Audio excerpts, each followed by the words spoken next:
Bien, chers collègues, notre audition d'aujourd'hui, qui est l'avant-dernière, se tient dans le cadre de nos travaux pour étudier et rechercher les causes de la variation et des écarts des prévisions fiscales et budgétaires des administrations publiques pour les années 2023 et 2024, pour lesquelles notre commission s'est vue octroyer les prérogatives d'une commission d'enquête. Ces auditions obéissent au régime des auditions d'une commission d'enquête tel que prévu par l'article 6 de l'ordonnance numéro 58-1100 relative au fonctionnement des assemblées parlementaires.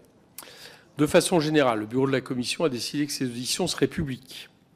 Les deux rapporteurs de l'enquête, M. Éric Ciotti et Mathieu Lefebvre, ont élaboré un questionnaire écrit qui a été communiqué à la personne auditionnée et qui vous a également été transmis dans un premier temps après avoir fait prêter serment à la personne auditionnée.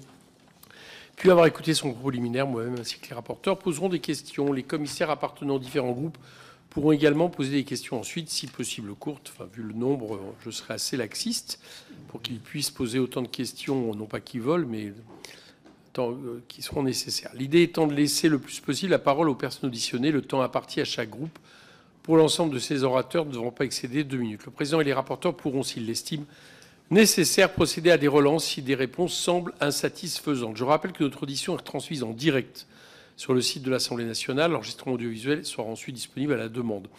Monsieur André Léniel, vous êtes premier vice-président délégué de l'Association des maires de France et président d'intercommunalité. Je vais vous demander de prêter serment, de dire la vérité, toute la vérité, rien que la vérité. Monsieur Léniel, je vous invite à lever la main et à dire « je le jure ». Je le jure.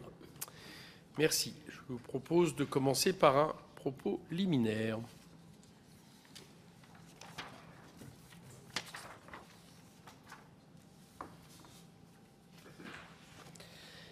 Bien. J'allais dire mesdames, messieurs les parlementaires, mais je ne vois que des messieurs pour l'instant. C'est bien entendu avec gravité et intérêt que je suis devant vous dans le cadre d'une commission d'enquête. Il se trouve que j'avais eu l'occasion de venir devant la commission des finances, qui n'était pas érigée en commission d'enquête, en septembre 2024. Quelques-uns d'entre vous y étaient présents. Et nous avions pu, à l'époque, débattre des annonces qui avaient été faites et, bien entendu, l'annonce sur les 16 milliards de dérapage que l'on attribuait aux collectivités territoriales à cette époque. J'avais déjà, à ce moment, dit combien ce chiffre de 16 milliards me paraissait peu argumenté et ne pas répondre à la réalité. À l'époque, nous étions dans les estimations, nous sommes maintenant dans les certitudes, puisque l'exercice 2024 est terminé, même si nous n'avons pas tous les chiffres définitifs, mais enfin nous avons l'essentiel, et nous constatons qu'effectivement, les 16 milliards ne sont pas, et heureusement, au rendez-vous du dérapage. Et le seul dérapage était celui des propos qui avaient été tenus, attribuant aux collectivités territoriales cet écart important dans le cadre de la gestion. Il y a eu, j'allais dire, d'autres erreurs et d'écarts de prévision, je pense, mais j'allais dire là c'est plus excusable, un écart de prévision important en ce qui concerne la TVA 2024. Et le fait que les estimations qui avaient été faites en début d'année 2024 nous créditaient d'un peu plus de 4% d'évolution de recettes de TVA, dont je rappelle que ces recettes de TVA sont censées venir compenser les suppressions d'un certain nombre d'impôts des collectivités territoriales. À l'arrivée, malheureusement, nous avons atterri autour de 1,7, 1,8, ce qui fait que de très nombreuses collectivités ont été amenées à rembourser de la TVA perçue. Ce sont là, j'allais dire, deux manifestations d'écart de prévisions qui ont été très fortes et qui ont impacté, j'allais dire d'abord, dans la considération qui devait être portée à la qualité de la gestion des collectivités territoriales en ce qui concerne le pseudo-dérapage de 16 milliards, et d'autre part, un coup porté directement aux finances locales, quand on a demandé à un certain nombre de collectivités territoriales qui avaient reçu des compensations en termes de TVA par rapport aux impôts qui leur avaient été supprimés et qui, bien entendu, ont dû rembourser alors qu'elles n'étaient responsables en rien de l'écart prévisionnel qui avait été ainsi mis en œuvre. Donc, il y a, j'allais dire, au moins deux exemples très importants. Et j'allais dire que ce qui est peut-être encore plus grave que les écarts de prévision, c'est l'obscurité dans laquelle nous sommes tenus. Quand je dis nous, ce sont les collectivités territoriales. Je m'exprime bien entendu en tant que premier vice-président de l'AMF, mais si vous le permettez, Monsieur le Président, je m'exprime aussi en tant que président du Comité des finances locales, bien évidemment. Cela fait un certain temps, puisque j'avais déjà fait cette demande auprès de Monsieur le maire, que nous demandons un certain nombre d'indications sur une revue des recettes des collectivités territoriales. L'État est très friand de revue des dépenses des collectivités territoriales. Mais quand nous nous interrogeons sur une revue des recettes, malheureusement, nous n'avons pas de réponse. J'avais écrit à Monsieur le maire à l'époque, je n'ai jamais eu même d'accusé-réception. Et je n'avais pas écrit seul, puisque c'était un courrier co-signé avec le président Jean-Léonce Dupont, président de la commission des finances de l'Association des départements de France, et qui demandait un certain nombre de renseignements. J'avais simplement rappelé ce que nous avions demandé. J'ai donc réécrit, il y a de cela une quinzaine de jours, à M. Lombard, reprenant le même questionnement.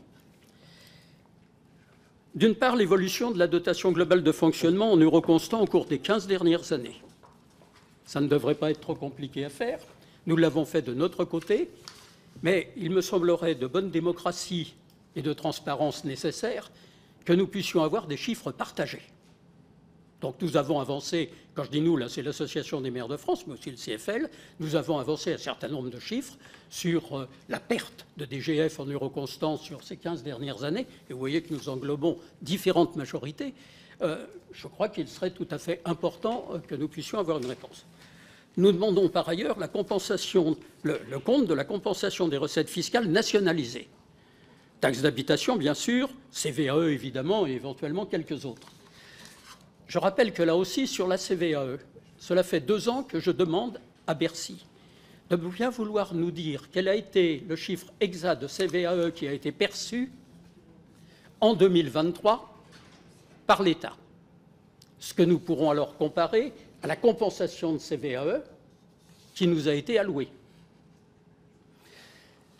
Je n'ai jamais obtenu aujourd'hui de réponse, et cela fait maintenant quasiment 18 mois que j'ai réitéré en de nombreuses occasions ces demandes. Troisièmement, toujours dans le courrier qui a été adressé à M. Lombard après l'avoir été au précédent ministre des Finances, enfin on n'a pas eu le temps d'ailleurs d'écrire pour tout dire à M. Armand. Donc il y a eu une petite impasse, on est passé de M. le maire à M. Lombard. Troisième sujet, la compensation des dégrèvements de fiscalité locale. Et nous savons que malheureusement, il y a un écart tout à fait considérable dans beaucoup de ces dégrèvements et de leur compensation. Et puis, quatrième point, on aurait pu en faire plus de 4 avec mon ami Jean-Léonce Dupont, c'est le réel engagement des crédits d'investissement, DETR, DSIL, fonds verts, pour que nous puissions vérifier l'écart qu'il y a éventuellement entre les annonces qui ont été faites sur ces crédits alloués aux collectivités territoriales et la réalité de ce qui a été effectivement affecté aux collectivités territoriales. Donc je disais, messieurs les rapporteurs, il y a à la fois les erreurs de prévision, mais il y a aussi en cause, j'allais dire, une certaine obscurité sur la réalité des crédits qui sont alloués aux collectivités territoriales, sur la réalité des compensations. Est-ce qu'on peut parler d'erreurs de prévision? Je ne suis pas sûr que le terme s'applique tout à fait, mais quand on nous dit qu'on va nous compenser par de la TVA, par nature évolutive, la suppression de la CVAE ou d'autres impôts, et que nous constatons dans la loi de finances 2025 que l'un des sujets, justement, est 2,2 milliards, mais je reviendrai sur la réalité budgétaire touchant les collectivités territoriales, mais qu'il y a 1,2 milliard qui a été bloqué en plafonnant la compensation de TVA. Or, on nous avait toujours dit que cette compensation de TVA était, je reprends les expressions de l'époque, à l'euro près, la compensation évolutive de la suppression des différents impôts locaux qui l'ont été. Et puis, il y a surtout, j'allais dire, en termes de communication, la volonté ne pas prendre en compte la totalité des impacts sur les collectivités territoriales. Je ne peux pas dire que les annonces actuelles sur 2,2 milliards d'impact sur les collectivités territoriales soient une erreur de prévision. Par contre, ce qui manque, c'est tout le reste. Parce qu'en réalité, la facture pour les collectivités territoriales n'est pas de 2,2 milliards, mais selon les comptes que nous avons pu mener de notre côté, sur la base, bien entendu, de la loi de finances, et je ne suis pas sûr que nous ayons pu tout répertorier, s'établit aujourd'hui en termes, alors c'est la loi de finances et la loi de financement de la sécurité sociale, puisqu'il y a la question de la CNRACL, qui n'est pas dans la loi de finances, donc je ne veux pas qu'on me reprenne sur des détails, donc je préfère le dire à l'avance. Mais quand nous prenons l'ensemble des crédits ou des dépenses nouvelles qui nous sont imposées, nous arrivons à 7,4 milliards. J'ai bien entendu devant les yeux le détail, il y a bien évidemment les 2,2 milliards de DILICO, puisque maintenant on a inventé ce terme, et de gel de l'augmentation de la fraction de TVA due aux collectivités. À cela s'ajoute 1,350 milliard de baisse du fonds vert. À cela s'ajoute 1,4 milliard de 4 points de hausse de la CNRACL. Alors ne me reprenez pas sur les 4 points. Je sais qu'il a été voté 3 points en 2025. Sauf qu'il y avait 1 point en 2024 qui avait été compensé financièrement et qui ne l'est plus en 2025. Ce qui veut dire qu'en réalité, la hausse de la CNRACL, c'est 4 points pour 2025. Et cela représente 1,4 milliard. Là, je parle des principales sommes. J'ai toute une série d'autres, bien entendu, suppression de crédits dans le plan vélo. J'ai vu qu'on préférait les chars d'assaut plutôt que le plan vélo. Je n'ai pas très bien compris d'ailleurs le parallèle qui était fait entre les deux. Mais bon, en tout cas, il y a une baisse des crédits dans ce domaine, baisse du fonds sur l'économie circulaire. Et puis, je ne vais pas vous lister, parce qu'après, c'est 10 millions, 30 millions. Oui, mais enfin, quand on en additionne beaucoup, ça finit par faire l'addition que je vous ai évoquée. Mais moi, je voudrais en relever 2, qui pour moi sont symboliques. C'est la suppression du fonds de soutien aux activités périscolaires. Et quand on sait combien les activités périscolaires sont des éléments essentiels de la prévention de la délinquance, et bien entendu des adjuvants à l'éducation ou à l'absence d'éducation que reçoivent les jeunes dans les familles, d'une part, et d'autre part, alors ça c'est une somme purement symbolique, mais puisque ça ne porte que sur 5 millions, mais qu'on supprime le plan de lutte contre les violences faites aux élus, me paraît pour le moins une immense maladresse qui dépasse de loin la somme qui a été supprimée. Voilà, Monsieur le Président, sans vouloir abuser du temps de parole, les quelques remarques liminaires que je souhaitais faire. Bien, Monsieur le Président, j'ai quelques questions à vous poser. Lors de son audition par cette commission d'enquête, Madame Cécile Raquin, directrice générale des collectivités locales, nous a indiqué que les services de la DGCL n'avaient été ni associés ni sollicités lors de la détermination de la trajectoire financière des administrations publiques locales. J'avais été étonné que Bercy se soit passé de l'avis de l'administration chargée des questions relatives aux collectivités locales. J'imagine que le gouvernement avait tout de même pris l'appel de consulter les associations d'élus locaux. Donc ma première question, c'est de savoir si vous aviez été associé à la construction de cette trajectoire. En d'autres termes, le gouvernement vous a-t-il interrogé sur le réalisme de ces prévisions? Monsieur le Président, il y avait à l'époque quelque chose qui a d'ailleurs duré très peu de temps, qu'on avait appelé, que le ministre de l'époque avait appelé pompeusement le Haut Conseil des finances publiques locales. Et on nous avait effectivement annoncé lors de la deuxième séance, il y en a eu 2, du Haut Conseil des finances publiques locales, la baisse de 0,5% en ce qui concerne la trajectoire pour les collectivités territoriales. Et les minutes de l'époque pourront vous en témoigner. J'avais indiqué au ministre, et d'ailleurs il y avait au moins 4 ou 5 ministres à l'époque qui étaient présents, j'avais indiqué que c'était totalement irréaliste. Totalement irréaliste.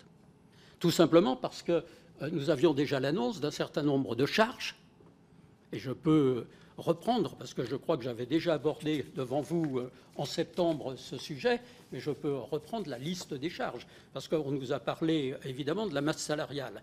Elle avait évolué à l'époque déjà de 4,8%, elle est maintenant autour de 5%. Mais c'était pour l'essentiel à l'époque la hausse du point d'indice, la réforme des catégories C, la prime inflation, le RIFSEP, Ce qui veut dire que sur les quasiment 5% d'évolution de la masse salariale, 90% de l'augmentation n'était absolument pas du fait des collectivités territoriales. Mais, bien entendu, quand on nous dit que vous allez baisser vos dépenses de 0,5% et que la masse salariale, elle, évolue déjà spontanément de 5%, on sait à l'avance que ce qui a été indiqué ne sera pas tenable. Je pourrais continuer, puisque à l'époque, nous avions encore l'impact de l'inflation en matière d'énergie, et à l'époque, l'évolution des achats de biens et services était de plus de 12%. En ce qui concerne les dépenses sociales, parce que bien entendu les départements étaient eux aussi concernés, les évolutions des AIS étaient de 8,7%. Je rappelle que les taux d'emprunt avaient beaucoup augmenté et que la charge de la dette était en augmentation de 16%. Là aussi, totalement indépendant des décisions des collectivités territoriales. Je vais m'arrêter là, je pourrais continuer. C'est sur des dettes passées, c'était sur les dettes à taux variable, donc sur les dettes passées. Bien, mais je dis simplement, tout un ensemble d'éléments indiqués clairement, c'est pour répondre à la question du Président, qu'en aucun cas, les moins 0,5% n'étaient tenables par les collectivités territoriales. Ça fait l'objet d'une information à la fin de la deuxième séance du Haut Conseil des finances publiques locales, mais ça n'a jamais été ni dialogué, ni délibéré avec les collectivités territoriales.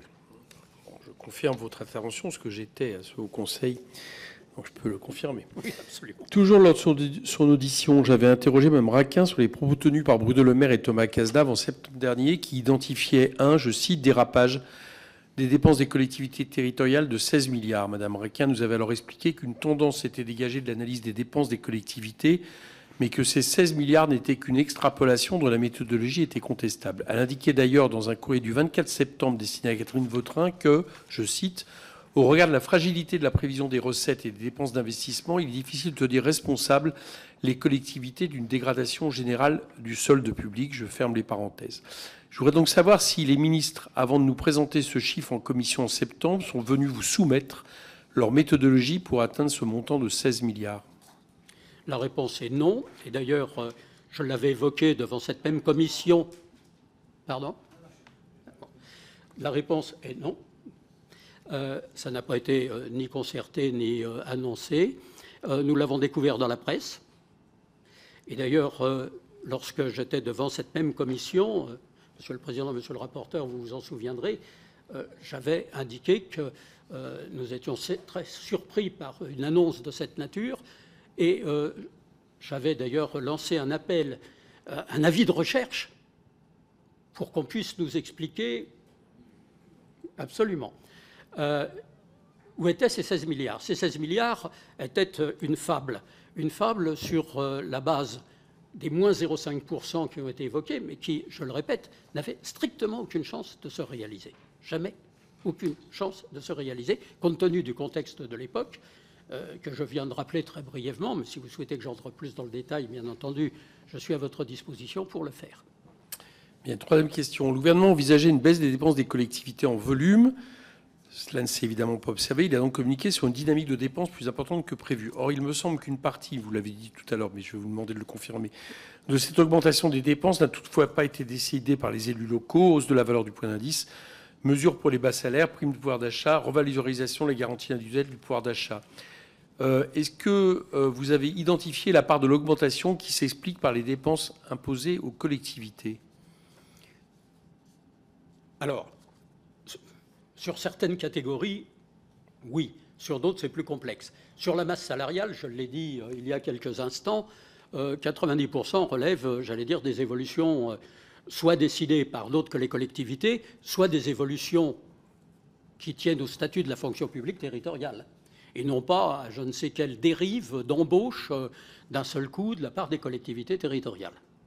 En ce qui concerne les achats et de biens et services, qui est un chapitre important en termes budgétaires, je rappelle quand même que la masse salariale, ça représente pour beaucoup de collectivités pas loin de la moitié. Bien. Parfois plus. Bien. Mais en tout cas, en moyenne.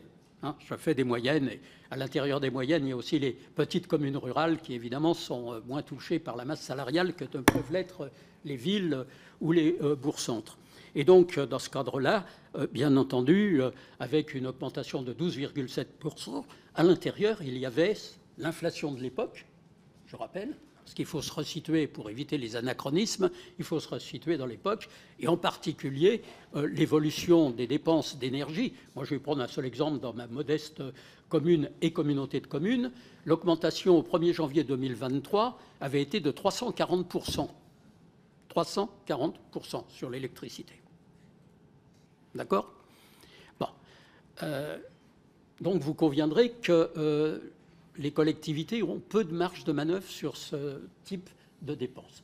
Donc, oui, il y avait eu globalement autour de 5% d'augmentation des dépenses des collectivités, mais on peut considérer que pas loin des 3/4 étaient des dépenses induites de décisions externes aux collectivités territoriales elles-mêmes. Par ailleurs, de l'aveu même du Trésor, la trajectoire des finances publiques s'est appuyée, je cite, sur une chronique d'investissements locaux ne tenant pas explicitement compte des besoins d'investissement nécessaires à la bifurcation écologique. Pensez-vous également que la nécessité de ces dépenses vertes a été omise par le gouvernement, sans quoi la trajectoire des finances publiques aurait été inatteignable ?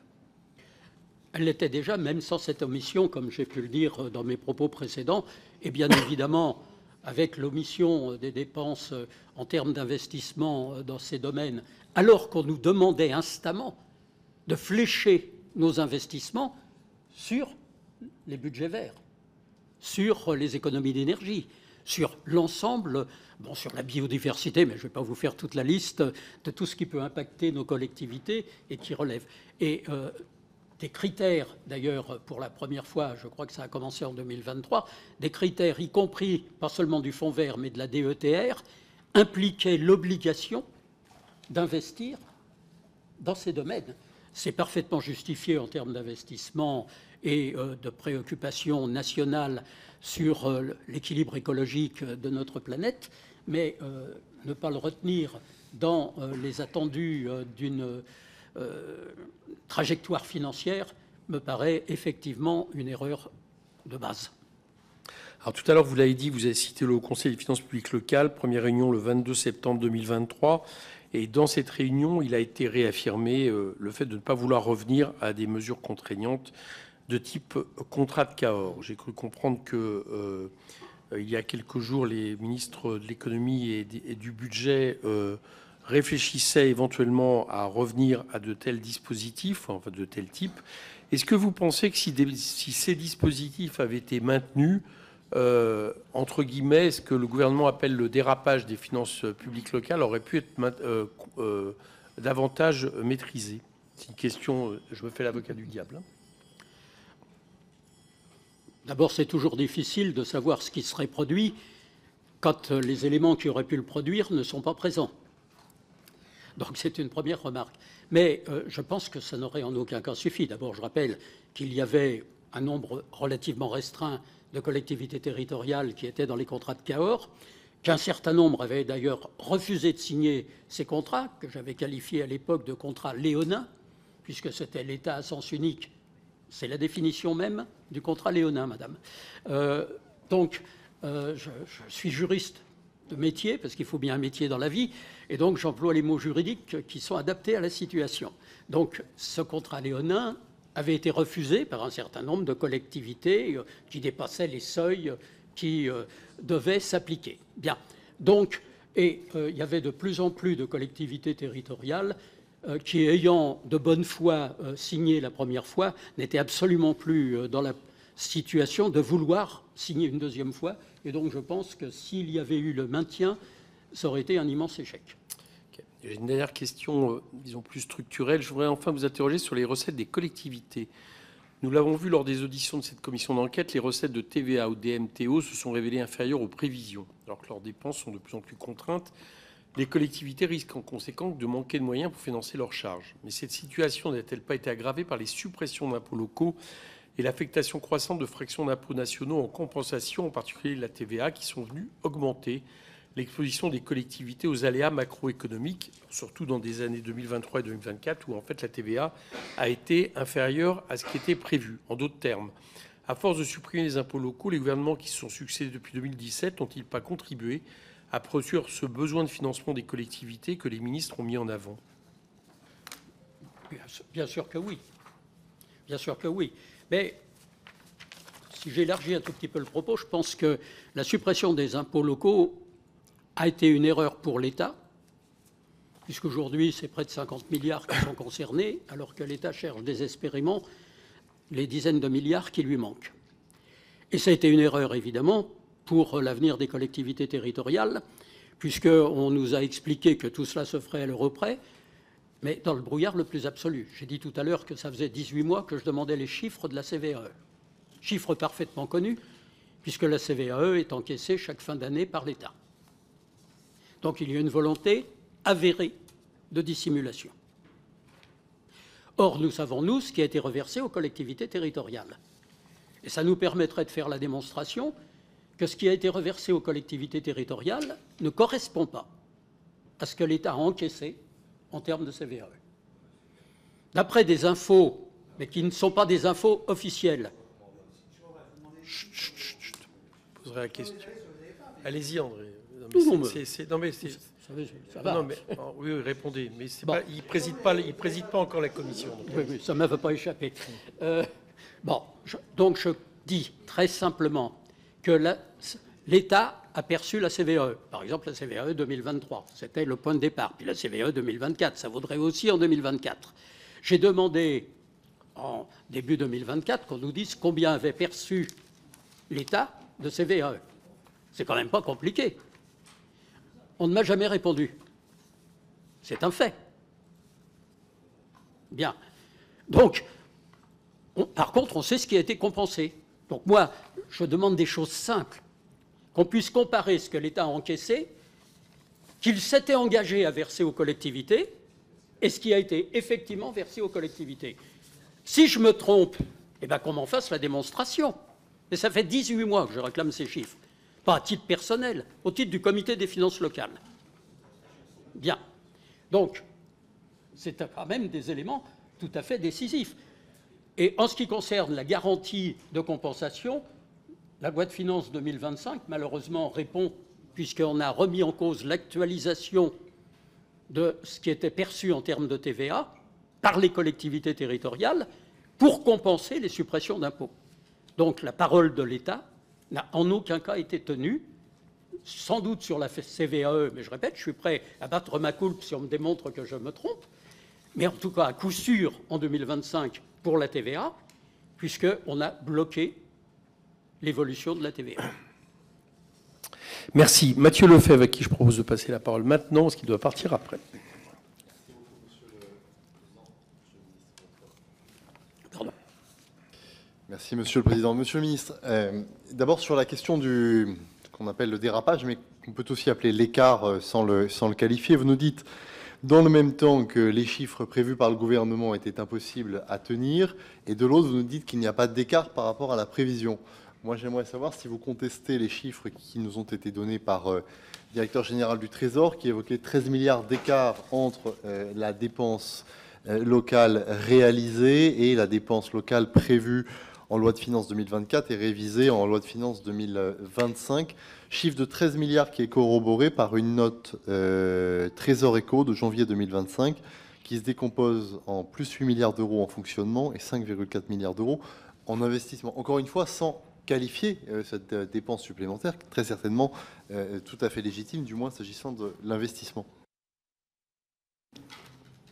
Pour pouvoir parler de dérapage, encore faudrait-il que le point de départ soit identique. Or, le point de départ pour le calcul de l'État, il est moins 0,5. Or, ce moins 0,5 n'a été acté nulle part par les collectivités territoriales. Et donc, on ne peut pas parler de dérapage par rapport à une norme qui a été fixée de manière externe et sans être soumise aux collectivités territoriales. Donc, il n'y a eu aucun dérapage. En plus, faire un amalgame de l'évolution des dépenses de fonctionnement et des dépenses d'investissement est en soi une hérésie. Les dépenses de fonctionnement, bien entendu, elles répondent aux impératifs que j'ai évoqués. Et quand on regarde chapitre par chapitre, on ne voit aucune évolution, j'allais dire, exagérée des dépenses des collectivités territoriales. Par contre, il y a eu, de manière cumulée, à la fois l'évolution de la masse salariale pour toutes les raisons que j'ai déjà dites, mais aussi l'inflation qui est venue impacter de plein fouet les collectivités territoriales. Donc, les écarts entre les pronostics des uns et des autres, on peut les retrouver sur le fonctionnement de manière assez simple. En investissement, je n'ai jamais entendu parler d'une norme fixant une évolution des investissements. Et j'allais dire, ce serait une aberration absolue, y compris en termes d'économie nationale. L'économie nationale a besoin des investissements des collectivités territoriales. Donc, que nous ayons fait 5 milliards, malgré les difficultés en termes d'investissement, devrait être porté au crédit des collectivités territoriales, car je rappelle qu'elles l'ont fait dans le cadre de budget voté à l'équilibre. Et avec une évolution modérée de leur emprunt, et en se rappelant que l'emprunt, les collectivités territoriales se le payent elles-mêmes, et que donc ça ne pèse pas sur la facture de l'État. Ça peut peser dans les comptes européens, mais ça ne pèse pas sur le déficit de l'État directement. Merci, Monsieur le Ministre. Donc, pour bien comprendre, vous considérez que, dans le fond, c'était les prévisions du gouvernement qui étaient trop optimistes ou pessimistes selon que l'on regarde la chose. Vous avez évoqué la question de l'investissement, et encore une fois, sans qualifier l'écart à la prévision. Est-ce qu'il n'y a pas, dans ce ressaut par rapport à la prévision, un effet du décalage du cycle électoral, qui est tout de même assez balisé, compte tenu de la crise sanitaire? Autrement dit, est-ce que les collectivités territoriales n'ont pas, par un effet rattrapage qui est dans le fond assez légitime, décalé leurs investissements en fin de cycle? Alors, d'abord, il n'y a jamais eu de prévision d'investissement. Moi, je n'ai jamais connu une prévision d'évolution de l'investissement des collectivités territoriales. La seule prévision qui avait été mise en œuvre, c'est les moins 0,5%.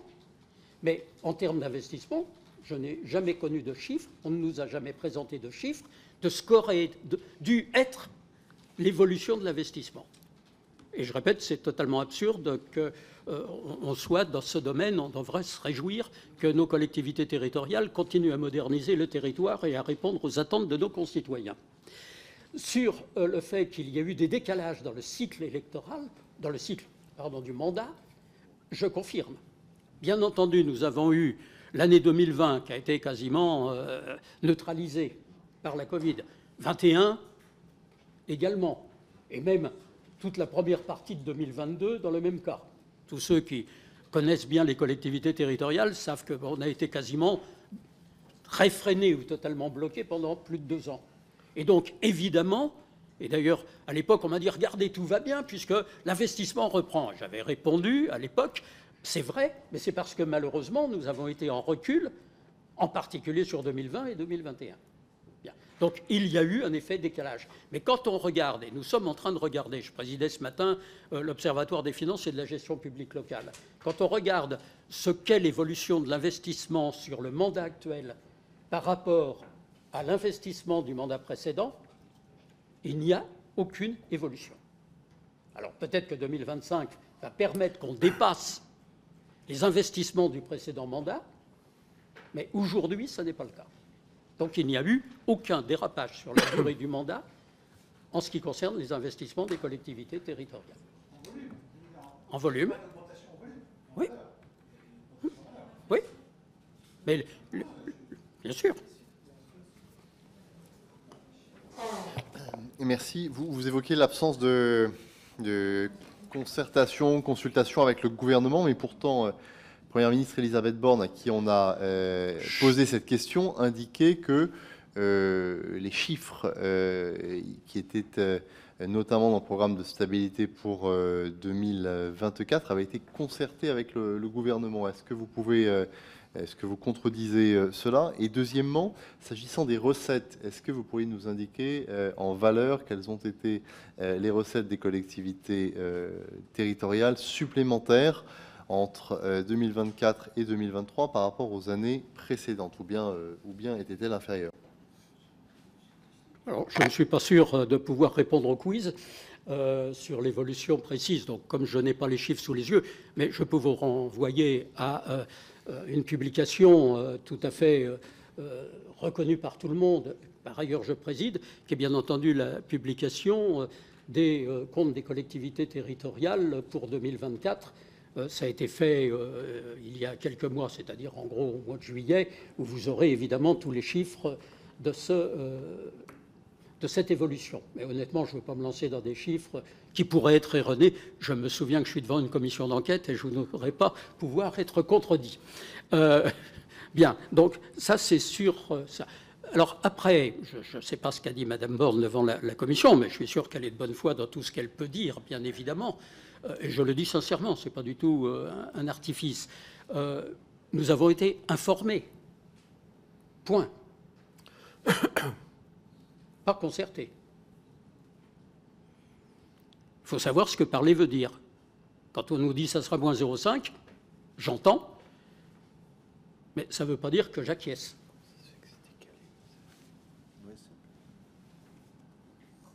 Vous considérez que quand le gouvernement dit moins 0,5, vous contestez le chiffre, mais est-ce que vous n'êtes pas dans un dialogue avec le gouvernement pour nourrir l'objectif de réduction globale des dépenses publiques, toutes administrations publiques confondues? Nous sommes toujours dans le dialogue pour trouver ce qui peut être le plus efficace, à la fois pour la nation et pour les collectivités territoriales, cela va de soi. Mais je répète, là, on ne nous a pas demandé de dialoguer sur le sujet. On ne nous a pas dit ça peut être 3 ou 0,5. Ou... Bon, on nous a annoncé le chiffre, point. Ce n'est pas ce que j'appelle un dialogue. Alors que nous l'avons réclamé, le dialogue. Et nous espérions. Non, mais il peut y avoir un dialogue. Ensuite, c'est le Parlement qui est souverain, M. Cazeneuve. Il faut décidément que vous interrompiez. Mais, oui, mais c'est devenu une spécialité. Oui, oui, je sais. Je suis habitué, donc c'est pas grave. Bon, mais je veux dire... Bon, gardons notre sérieux et surtout notre sérénité, mais elle est complète en ce qui me concerne. Bon, je veux dire... Très honnêtement, je ne confonds pas dialogue. Bien entendu, nous souhaitons dialoguer. Nous souhaitons, avant que le gouvernement, et ça vaut pour l'actuel et je l'espère pour le futur, nous souhaitons pouvoir discuter, dialoguer, expliquer pourquoi, et je répète, je l'avais fait lors du Haut Conseil des finances publiques locales, pourquoi les chiffres qui seront avancés par le gouvernement n'ont aucune chance d'être réalisés. Aucune chance. Ou alors il aurait fallu fermer des services à tour de bras, bref. Je ne vais pas vous faire le schéma de ce que ça aurait entraîné, puisque ça n'a pas été le cas. Mais c'est ça la réalité. Donc il n'y a pas eu de dialogue. Ça pourrait exister. Moi, je demanderais même que ça aille jusqu'à un peu plus loin que le dialogue, jusqu'à une négociation. Puis ensuite, bien entendu, le Parlement souverain, comme c'est le cas d'ailleurs quand il y a des accords de branche, quand il y a un certain nombre d'accords dans le domaine social, décide de les valider ou de ne pas les valider, suivant les cas de figure. Donc, loin de nous, élus locaux, de remettre en cause la souveraineté du Parlement. Merci, Monsieur le ministre. Vous avez évoqué les dépenses contraintes des collectivités. Malgré tout, il y a un certain nombre de dépenses qui sont à la main des collectivités. Je pense à la question de la masse salariale. Est-ce que vous considérez que la masse salariale a un impact majeur sur l'écart à la prévision qui nous préoccupe en matière de fonctionnement? Monsieur le rapporteur, il me semblait justement avoir expliqué que c'était l'un des sujets sur lesquels nous avions le moins la main. Je répète, on a fait les calculs sur l'évolution. Alors c'était 2023 à l'époque, mais bon, 2024 a moins évolué, mais parce qu'il y a eu moins de bouleversements législatifs sur la masse salariale. Mais quand il y a eu, à l'évidence, l'augmentation du point d'indice, qui n'a pas été décidée ni négociée avec les collectivités territoriales, lorsqu'il y a eu un certain nombre de mesures qui ont été prises liées à l'inflation, lorsqu'il y a la mise en place de ce qu'on appelle le RIFSEP, qui est barbare, mais bon, mais qui entraîne automatiquement une évolution de la masse salariale. Je répète, 90% de l'évolution de la masse salariale est due à des mesures qu'on peut d'ailleurs approuver par ailleurs, mais en tout cas qui n'ont pas été décidées par les collectivités territoriales. C'est donc, Monsieur le Président, est-ce que vous considérez que, dans le fond, l'évolution de la dépense locale telle que nous en sommes comptables aujourd'hui, c'est 13 milliards de plus par rapport à 13 milliards 4 de plus par rapport à la trajectoire, était inéluctable? Vous considérez qu'il n'y avait rien de possible, aucune marge de manœuvre possible, compte tenu des choix du gouvernement qui étaient imposés aux collectivités locales? Il y a tout.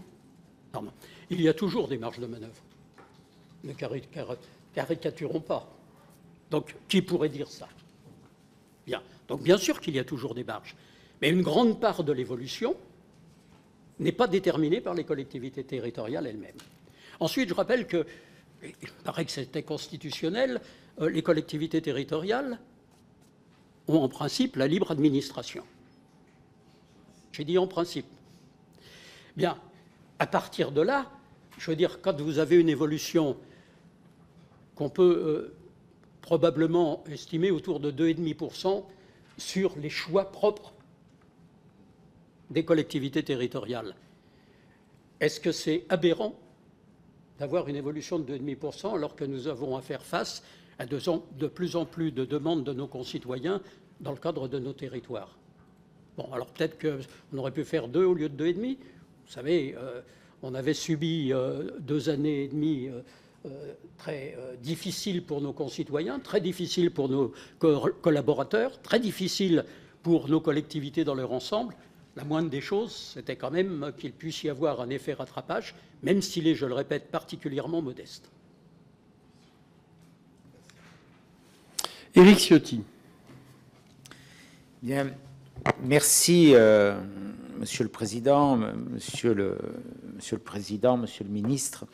Je crois que cette audition est importante parce qu'elle permet un peu de recadrer le débat général qui nous occupe et qui est au cœur des travaux de notre commission des finances, dotée des prérogatives d'une commission d'enquête. On a auditionné, on est quasiment au terme de ces auditions, et on le fait avec les représentants des collectivités locales, vous pour les maires, et de même pour les départements de France. Et au fil de ces auditions, et notamment pour beaucoup de la part des ministres qui se sont succédés ou des premiers ministres, les collectivités ont été pointées du doigt dans la situation de dégradation de nos finances publiques que l'on constate et dans l'écart de la dégradation qui est au cœur de nos travaux. Moi, je n'ai jamais très bien compris ce procès. Vous venez d'apporter des éléments, mais je voudrais que vous puissiez revenir là-dessus parce que pour moi, j'ai présidé pendant 9 ans un département. Nous avons naturellement une obligation de voter des budgets en équilibre. Nous dégageons une capacité d'autofinancement qui se traduit par l'épargne nette. Et face à cela, il y a un besoin de financement. Donc, au terme de la comptabilité publique européenne, ce besoin de financement se transforme comptablement en déficit public, ce qui n'est pas le cas. Puisque il y a à la fois une épargne nette qui le finance et un emprunt qui le finance. Donc, est-ce que vous voyez la nécessité d'une évolution comptable de ces règles qui finalement alourdit artificiellement le déficit? C'est pas un déficit selon moi, parce que on crée pas du déficit. On peut créer à un moment une dette, mais il n'y a pas un déficit, il n'y a pas un excédent de dépenses par rapport aux recettes. C'est même interdit sur le fonctionnement.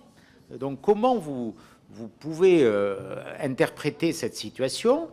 Comment pouvons-nous la corriger? Ça peut être d'ailleurs une des propositions des conclusions de notre commission. Merci, monsieur le rapporteur. Je partage l'essentiel de votre propos. Bon, effectivement, nos budgets sont votés à l'équilibre. Effectivement, nous dégageons au minimum un autofinancement brut permettant de couvrir la charge de la dette. Au minimum. Et souvent, heureusement, un autofinancement net, même si les derniers chiffres indiquent que pour 2024, et l'autofinancement brut et l'autofinancement net sont en baisse considérable. Ce qui est aussi le résultat, j'allais dire, de toute une série, les départements, mais là, l'ensemble des strates. Alors avec des volumes différenciés, les départements sont les plus touchés, ensuite les régions et ensuite le bloc communal. Mais tout le monde est touché en termes de baisse de l'autofinancement, que ce soit l'autofinancement brut ou l'autofinancement net. J'ai les chiffres ici, c'est la situation mensuelle des collectivités territoriales de février 2025. Si vous avez un doute, je vous y renvoie. Donc, à l'évidence, et le mode de calcul que vous avez évoqué, c'est pour ça que je ne parle jamais de déficit des collectivités territoriales, mais de besoin de financement, et que je rappelle systématiquement que nous nous le payons nous-mêmes. Bien. Et donc, le mode de calcul est vicié. Donc, ça mériterait effectivement d'être revu. Je voudrais quand même rappeler quelques chiffres, parce que les dérapages des collectivités territoriales, on en a, passez-moi l'expression, qui n'est pas forcément académique, mais on en a soupé. Il y en a marre qu'on pointe du doigt en permanence les collectivités territoriales. Donc je rappellerai quelques chiffres simples. Les dépenses des collectivités locales en France sont parmi les moins élevées en Europe. Elles représentent 19% des dépenses, la moyenne européenne est à 31%. Le déficit public est nourri par le déficit de fonctionnement du budget de l'État. Sur les 6 points de déficit en 2024, 5 points relèvent de l'État. Sur le besoin de financement, les collectivités locales, elles ne dépassent jamais 0,7 points de PIB, 0,7 points de PIB depuis 1994. Donc même en termes de besoin de financement, il n'y a aucun dérapage de la part des collectivités territoriales. Sur la dette des collectivités territoriales, depuis 1995, elle reste à moins de 9% du PIB. Voilà simplement le rappel de la situation financière des collectivités territoriales dans notre pays et dans la durée, ce qui démontre qu'il n'y a eu aucune dérive qui puisse être pointée de la part des collectivités territoriales. À combien, Monsieur le Président, vous évaluez, enfin, nous avons les chiffres, mais quel regard portez-vous sur le montant global des transferts? Il y a de plus en plus de transferts de l'État vers les collectivités locales, dont la plus grande partie aujourd'hui réside dans la compensation de la suppression des impôts locaux, que ce soit la taxe professionnelle ou plus récemment la taxe d'habitation. Donc je voudrais que l'on puisse distinguer dans ces transferts ceux qui relèvent de la compensation de la fiscalité locale supprimée ou diminuée, comme pour la CVAE, et ceux qui relèvent des transferts, notamment de la dotation globale de fonctionnement, et comment vous évaluez et vous voyez l'évolution de ces transferts, et comment vous proposeriez éventuellement de réformer ces transferts qui sont aujourd'hui sur une base qui dérive dangereusement, selon moi. J'ai eu l'occasion de dire tout à l'heure qu'il y avait plus de 50 milliards qui ont été pris en charge en théorie par l'État. Je dis bien en théorie puisque justement on demande à vérifier quelle a été la réalité de la compensation de ces transferts financiers. Et ça a été bien entendu sans ressources nouvelles qui viennent compenser ce qui était impacté sur le budget de l'État. Ce qui explique aussi, d'après certains chiffres, alors après il y a des calculs différenciés, mais entre 36 et 40 milliards, le coût net pour l'État de cette opération, ce qui est considérable, et donc qui est venu impacter le déficit de l'État, puisqu'il n'y avait pas des ressources mises en face. Bien. J'ai dit tout à l'heure que c'était, me semblait-il, à la fois une erreur pour l'État et une erreur pour les collectivités locales. Je peux réitérer ce propos. Après, il y a tous les transferts d'autres natures. Parce que je n'ai pas évoqué, parce que je ne veux pas tout évoquer, et puis ce serait long. Mais il y a simplement aussi les normes. Sur 2022-2023, les chiffres 2024 ne sont pas encore définitifs, mais en 2022, ce sont les chiffres du CNEN, validés par l'État, parce que c'est sur la base des fiches financières fournies par l'État. Ce sont 2,5 milliards qui ont été transférés aux collectivités territoriales. Donc quand on nous parle de dérapage, qu'on nous transfère 2,5 milliards en 2022 et à nouveau 1,8 milliard en 2023, puisque je dis ça de mémoire, mais je crois que c'est 1,8 milliard en 2023, ça veut dire que plus de 4 milliards, simplement sur les années 2022-2023, ont été, en termes de normes, transférés à la charge des collectivités territoriales.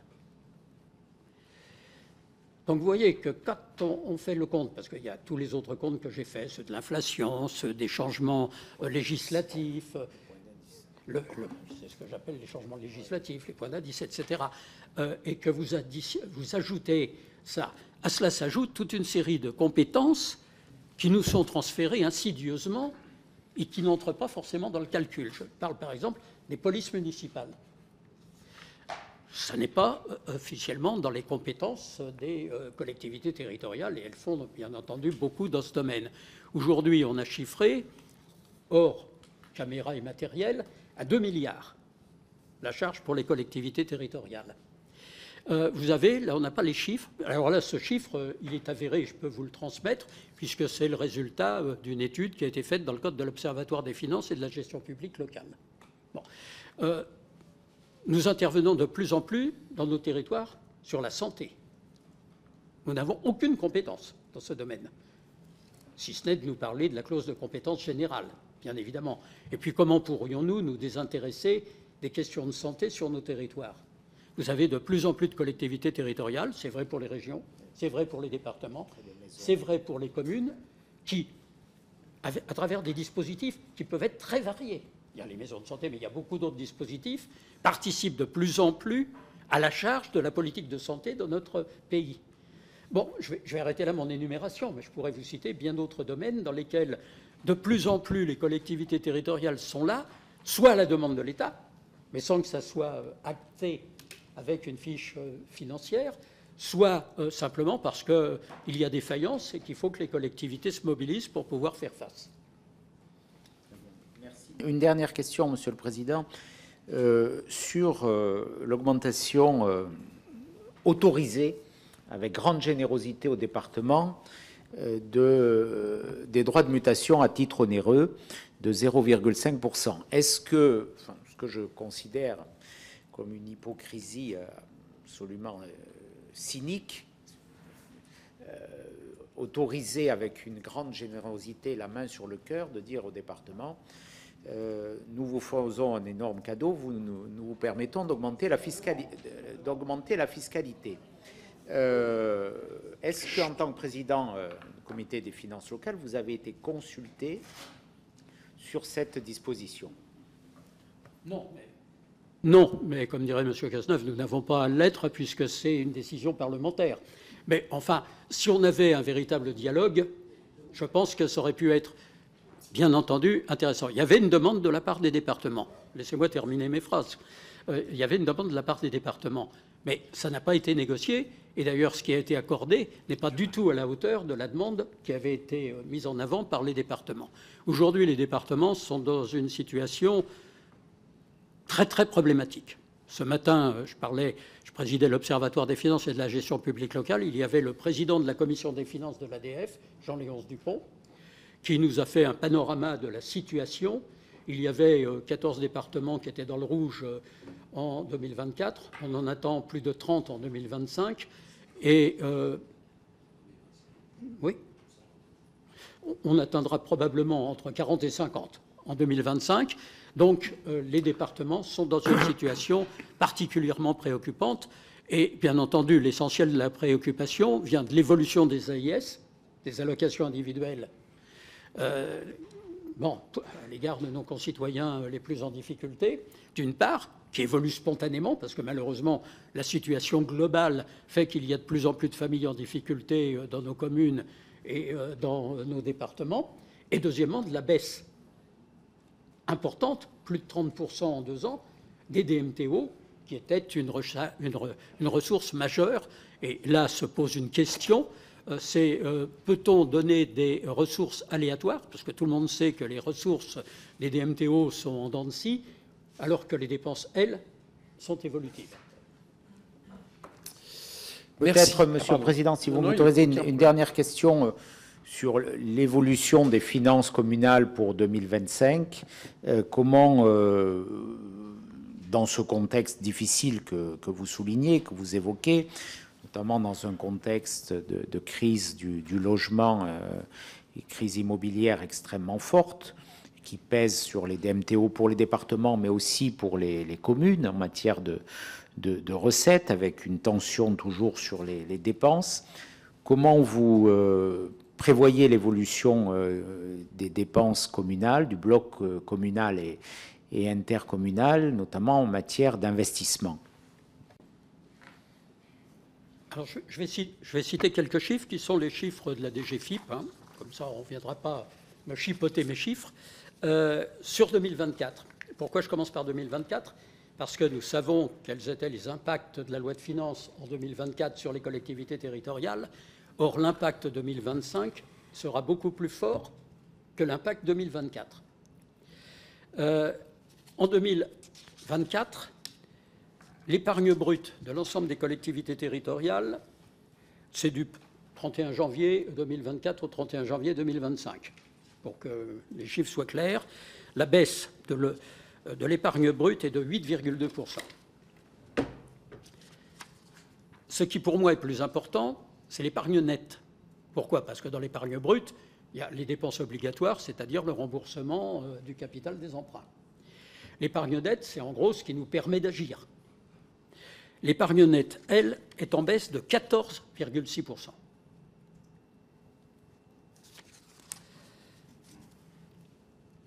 La trésorerie est en baisse sur la même période de 12,6%. C'est-à-dire qu'on puise dans les réserves, mais qui sont faites pour ça. La trésorerie, elle est faite pour ça. Bon. Vous voyez l'impact, déjà, en 2024, des évolutions, des suppressions d'impôts, des non-compensations que j'ai évoquées antérieurement. Comme en 2025, l'impact sera plus important sur les collectivités territoriales que ce que j'évoque, on peut bien entendu craindre que les effets soient encore plus importants que ceux que nous pouvons non pas prédire, mais enregistrer pour 2024. Après, je ne vais pas me lancer dans des prédictions. J'essaie de rester à un niveau, j'allais dire, de connaissance la plus cohérente possible. Très bien, je vous remercie, Monsieur le Président. Merci. Vous devez partir, Charles, c'est ça ? Charles Decaux.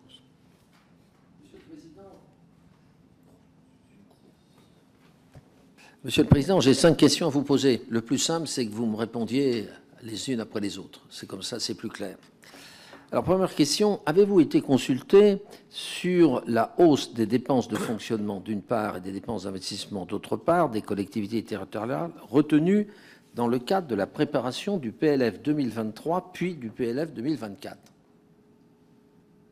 Nous avons été informés et non pas consultés. Merci. Voilà. Alors, pour que ça soit bien, vous posez la question et vous fermez votre micro. Deuxième question. Après l'abandon des contrats de Cahors, avez-vous été associé à l'éventuelle mise en place d'un système de régulation des finances locales, tant dans le budget 2023 que dans le budget 2024 ? Non, monsieur le rapporteur. Que pensez-vous de la surévaluation des évaluations de recettes, notamment de DMTO, de TOM et de foncier bâti, figurant dans le projet de loi de finances pour 2023 et dans le projet de loi de finances pour 2024 ? J'en pense ce que tout le monde doit en penser, c'est qu'il y a eu une erreur d'appréciation. La crise immobilière avait déjà commencé. Et on n'a pas prolongé, j'allais dire, la courbe qui commençait à s'amorcer. Je parle pour 2023, au début. Donc il y a eu une erreur d'appréciation manifeste.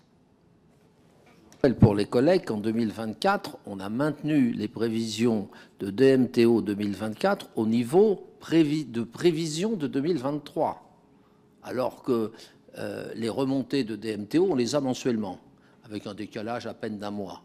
Donc, ça ne vous a pas questionné? Ça a fait plus que nous questionner. Nous avons d'ailleurs marqué notre étonnement, ça a été évoqué au comité des finances locales, et d'ailleurs les représentants des départements de France, je pense en particulier à Jean-Léonce Dupont, ont fait remarquer que tout cela n'avait strictement aucun sens, que sur le terrain on ne voyait absolument aucune reprise pour 2024 de l'immobilier, et que maintenir les chiffres 2023 pour 2024 conduisait manifestement à une impasse. Quatrième question, subsidiaire, si je puis dire. Pensez-vous que le DILICO pourrait freiner les dépenses locales de fonctionnement en 2025? On peut toujours le craindre ou l'espérer, suivant la philosophie qu'on se fait du sujet.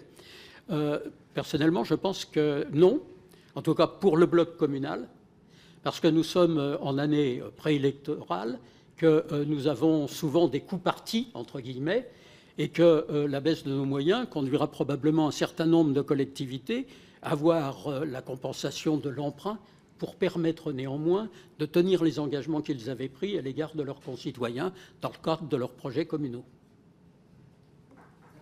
Question subsidiaire.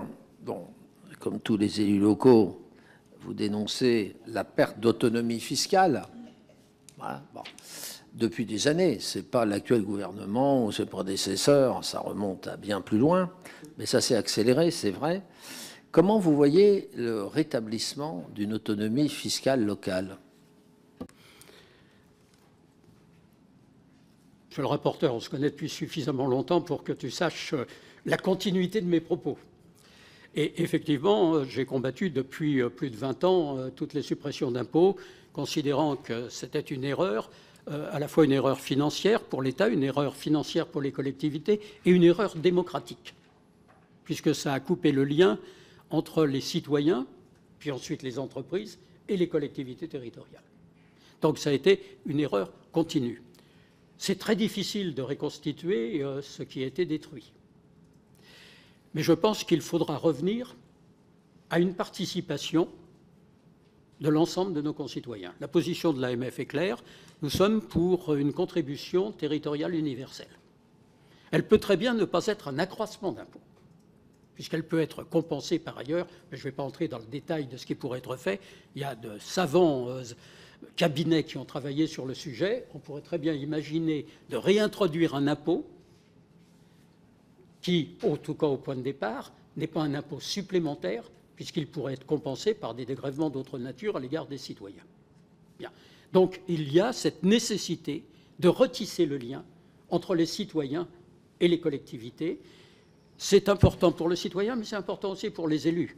Parce qu'à partir du moment où ils ne décident plus de l'évolution des dépenses et des choix fiscaux, alors il y a une déresponsabilisation qui n'est pas saine pour la vie démocratique. Monsieur Mauvieux ou Boulogne? Monsieur Boulogne. Oui, merci Monsieur le Président. Monsieur le Ministre, bien, la France n'a pas connu de budget en équilibre depuis 50 ans, multipliant les emprunts pour assurer ses dépenses courantes et enchaînant les déficits. En la matière, les 2 années qui viennent de s'écouler ont acté une dégradation plus qu'inquiétante des finances publiques, au-delà des prévisions gouvernementales déjà très pessimistes. Toutes les administrations publiques sont touchées par ce dérapage, l'État, la sécurité sociale, et c'est le sujet aujourd'hui, les collectivités locales. Le dérapage des comptes publics locaux en 2023 et 2024 s'explique pour partie par les prévisions de croissance trop optimistes de l'État, faussant donc le montant des impôts perçus par les collectivités. Nous confirmez-vous donc cette analyse? Enfin, existe-t-il pour les grosses collectivités une expertise locale pour s'assurer de la fiabilité des prévisions envoyées par l'État? Enfin, mettez-vous parfois en doute ces prévisions lorsqu'elles s'écartent trop de l'année précédente et que vous constatez sur le terrain que la réalité économique ne correspond pas à ces prévisions? Pour les quelques collectivités qui disposent encore de ressources propres, ne devraient-elles pas prendre en charge des marges de manœuvre budgétaires en cas de prévisions gouvernementales erronées? Et enfin, en tant qu'élu local, connaissez-vous précisément le montant des recettes versées par l'État, DGF notamment, avant l'élaboration de ce budget? Je vous remercie. Je vais commencer par la fin de vos questions. C'est par le budget que nous apprenons le chiffre exact. Bien entendu, nous connaissons les chiffres des années précédentes. Bon, mais c'est au moment du vote du budget. Alors après, il y a tout un calcul que nous faisons dans le cadre du comité des finances locales, puisqu'il y a le chiffre brut, et puis ensuite, il y a toute une série de prélèvements qui se font sur la DGF et qui font que ça peut varier d'année en année. Donc, c'est au moment du vote de la loi de finances que nous connaissons le chiffre brut, et ensuite, c'est lors de la délibération du comité des finances locales que nous connaissons le chiffre net. Voilà quelle est très exactement la mécanique. Sur les annonces et prévisions des gouvernements, parce que moi je veux bien remonter même à d'autres années que les années récentes, je n'ai pas de souci avec ça. Il y a des années où les prévisions pouvaient se révéler justes, c'est quand même arrivé. Mais ces 2-3 dernières années, nous avons dit très clairement, que ce soit l'AMF, il suffit de reprendre la collection de nos communiqués sur le sujet pour vérifier que nous n'avons pas attendu pour dire que c'était irréaliste, par exemple pour 2024, que de nous mettre un chiffre de 0,5% d'évolution qui ne saurait en aucun cas être tenu. Donc oui, nous l'avons dit. Et en ce qui concerne le comité des finances locales, Charles de Courson est un grand spécialiste, il a siégé pendant des années au comité des finances locales. Il sait qu'évidemment, dans le cadre du comité des finances locales, les sujets sont abordés et font l'objet des analyses acérées de ceux qui siègent au comité des finances locales. Je voudrais d'ailleurs rappeler au passage que le comité des finances locales, ce n'est pas comme ça quelque chose d'autoproclamé, c'est élu par les collectivités territoriales elles-mêmes. Que lors du dernier vote, qui a moins d'un an, ce sont plus de 60% des maires, présidents d'intercommunalités, et plus bien entendu pour les départements et les régions, mais il faut dire que les chiffres sont plus modestes, qui ont participé au vote alors qu'il n'y avait qu'une liste. C'est dire l'importance qui attache les élus locaux, et c'est dire aussi la légitimité qui est celle à la fois du CNEN et du comité des finances locales. Jean-René Cazeneuve. Merci, Monsieur le Président. Monsieur le Président, merci pour vos explications. Avant de parler de l'écart par rapport aux prévisions, parlons des chiffres bruts. La Cour des comptes parle d'un emballement des dépenses locales dans sa communication du mois de février, avec une augmentation des dépenses de l'ordre de 7% en 2023 et supérieure à 5%, le chiffre n'est pas encore définitif sur 2024. C'est 2,5 points à 3 points en volume, et c'est 5 points de plus que les dépenses de l'État. Comment expliquez-vous cet emballement des dépenses locales, pour reprendre les termes de la Cour des comptes, alors que vous avez la même inflation évidemment que les autres fonctions publiques, que vous avez le même impact du point d'indice que les autres fonctions publiques? Nous avons contesté, et nous l'avons fait par écrit à la Cour des comptes, ces analyses qui, pour nous, ne sont pas fondées. Donc, pas parce que la Cour des comptes le dit que c'est forcément une vérité révélée. Et je répète, nous avons, David Lisnard, le président de l'AMF et moi-même, co-signé une réponse à la Cour des comptes remettant en cause cette analyse de la Cour des comptes. Si vous le souhaitez, je peux vous faire passer ce courrier de contestation, qui est un courrier normal, puisque je rappelle qu'il y a consultation des associations d'élus et que nous répondons par écrit à cette consultation.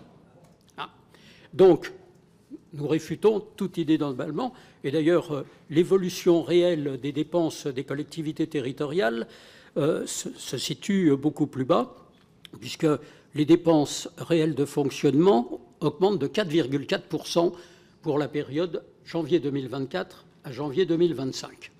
Nous sommes très loin des chiffres que vous venez d'évoquer. Je vous laisse contester les chiffres de la Cour des comptes, mais vous n'avez pas répondu à ma question. C'est les dépenses des collectivités territoriales, c'est 2,5 points en volume, et en 23 et en 24, donc largement au-dessus de l'inflation, et c'est 5 points de plus que l'État. Comment vous expliquez ces écarts? Je ne vais pas refaire la démonstration que je fais depuis que je suis arrivé devant votre commission d'enquête sur toutes les charges imposées, sur la conjoncture à laquelle nous avons dû faire face. Je répète, ces chiffres sont erronés, puisque l'évolution, vous savez, moi c'est simple, j'ai devant moi la situation comptable des collectivités territoriales au 31 janvier 2025, fournie par la DGFiP. Moi je n'invente aucun chiffre. Bon. Et le chiffre qui nous est donné ici est très simple, c'est dépenses, monsieur le rapporteur, vous pouvez lire avec moi, dépenses réelles de fonctionnement, 4,4%. Point. Donc c'est très loin des chiffres que vous évoquez.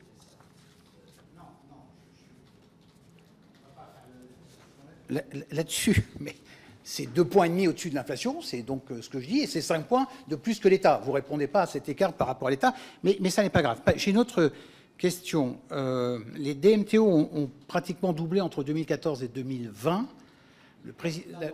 Les DMTO ont pratiquement doublé entre 2012 et 2020. Le CFL, dont vous êtes le président depuis très longtemps, a pour responsabilité de mettre en réserve une partie de ces DMTO. Les mises en réserve ont été extrêmement faibles ces dernières années. Est-ce que, avec le recul, le CFL n'aurait pas dû augmenter cette mise en réserve de manière à ce que le département passe, effectivement, vous l'avez dit tout à l'heure, une période très difficile? Est-ce qu'il n'y a pas eu une sous-estimation de la part du CFL de ce besoin de péréquation? Ça a fait l'objet d'un débat. Ça a fait l'objet d'un débat au sein de l'Association des départements de France. Des propositions ont été faites, qui ont été adoptées à l'unanimité par le Comité des finances locales. On peut toujours considérer, avec le recul, qu'il aurait peut-être fallu mettre en réserve plus, mais qui pouvait dire il y a 4 ans que les DMTO s'écrouleraient à la vitesse à laquelle ils se sont écroulés? Après coup, on peut toujours se dire on aurait sans doute dû faire plus, et je répète, ça a fait l'objet d'un débat, comme ça fait l'objet chaque année d'un débat au CFL, avec l'ensemble des partenaires concernés, et qui s'est conclu à l'unanimité. Monsieur le Président, si vous permettez, je voudrais, je ne suis pas dans mon rôle, mais compléter la réponse que vient de faire Monsieur le Président, en vous citant les chiffres des MTO du département des Alpes-Maritimes. En 2019, ils étaient de 527 millions d'euros et en 2024, ils étaient de 530 millions d'euros. Donc on est à peu près au même niveau sur la période de référence que vous prenez. La péréquation était horizontale et verticale, la double péréquation était pour le département des Alpes-Maritimes, hein, qui est je crois le 2e ou 3e, si on prend Paris, département en termes de recettes de DMTO, était de 64 millions d'euros en 2019 et elle est de 100 millions d'euros en 2024. Donc il y a une augmentation de plus de 50% de cette péréquation. Donc elle a été mise en œuvre. C'est une simple contribution au débat. Et je voudrais redire un mot, parce que vous m'opposez l'évolution des dépenses de l'État et l'évolution des dépenses des collectivités. Je voudrais simplement vous rappeler que nos dépenses, nous les finançons intégralement, ce qui n'est pas le cas de l'État. Merci. Vous avez traité de fable l'extrapolation qui a été faite à partir des chiffres de fin juillet. Fin juillet, les dépenses de fonctionnement, toujours en fonction du document que vous utilisez, la situation mensuelle des collectivités territoriales, l'accroissement des dépenses de fonctionnement était de 7%, l'accroissement des dépenses d'investissement était de 14%, d'où effectivement, comme sur les finances publiques de l'État, il y a eu, et c'est le travail du budget, une extrapolation sur l'ensemble de l'année qui a amené à ce 16 milliards. La bonne nouvelle, c'est que 16 milliards n'est plus 16 milliards constatés, mais plus près de 10. Il y a eu donc un ralentissement de l'augmentation des dépenses des collectivités territoriales sur la deuxième partie de l'année. Est-ce que vous pourriez nous expliquer pourquoi il y a eu ce freinage des dépenses? Je ne peux pas vous expliquer quelque chose qui ne relève pas de notre maîtrise. Je dirais simplement, l'extrapolation n'est pas raison. Et je pense qu'en l'occurrence, on peut le constater assez facilement. Moi, ce que je peux vous dire, et c'est pour ça que j'ai contesté dès le début, quand je dis j'ai contesté, nous avons collectivement contesté, au CFL et là aussi de manière quasi unanime, voire unanime, les chiffres qui nous étaient avancés de dérapage, entre guillemets, pour reprendre ce terme totalement excessif, simplement parce que nous, les indications que nous avions, qui nous venaient du terrain, et non pas de comptes abstraits qui étaient faits dans certaines administrations, ne nous donnaient absolument pas la même physionomie, et j'ai le sentiment que ce qui nous remontait du terrain était plus fiable que les extrapolations qui nous ont été présentées. Et d'ailleurs, la suite l'a prouvé. Si je peux continuer comme peut-être encore deux, trois petits points. Vu le nombre de personnes ici, oui. Merci, Monsieur le Président. Vous contestez, je vous ai mis devant le fait accompli sur l'effort de 0,5 points en volume sur 2024. Je veux bien vous croire là-dessus. Lors du débat budgétaire, je ne me souviens pas que vous ayez envoyé solliciter les parlementaires sur ce sujet. Est-ce que vous avez communiqué auprès de mon groupe auquel j'appartenais, auprès du rapporteur général de l'époque, le fait que vous n'étiez pas à l'aise avec ce 0,5 points? Écoutez, je ne sais pas ce que c'est être à l'aise avec moins 0,5 points. Ce que je peux vous dire, c'est que je les ai contestés dès la première minute et que je ne me voyais pas la nécessité d'aller au-delà des protestations que nous avions déjà émises.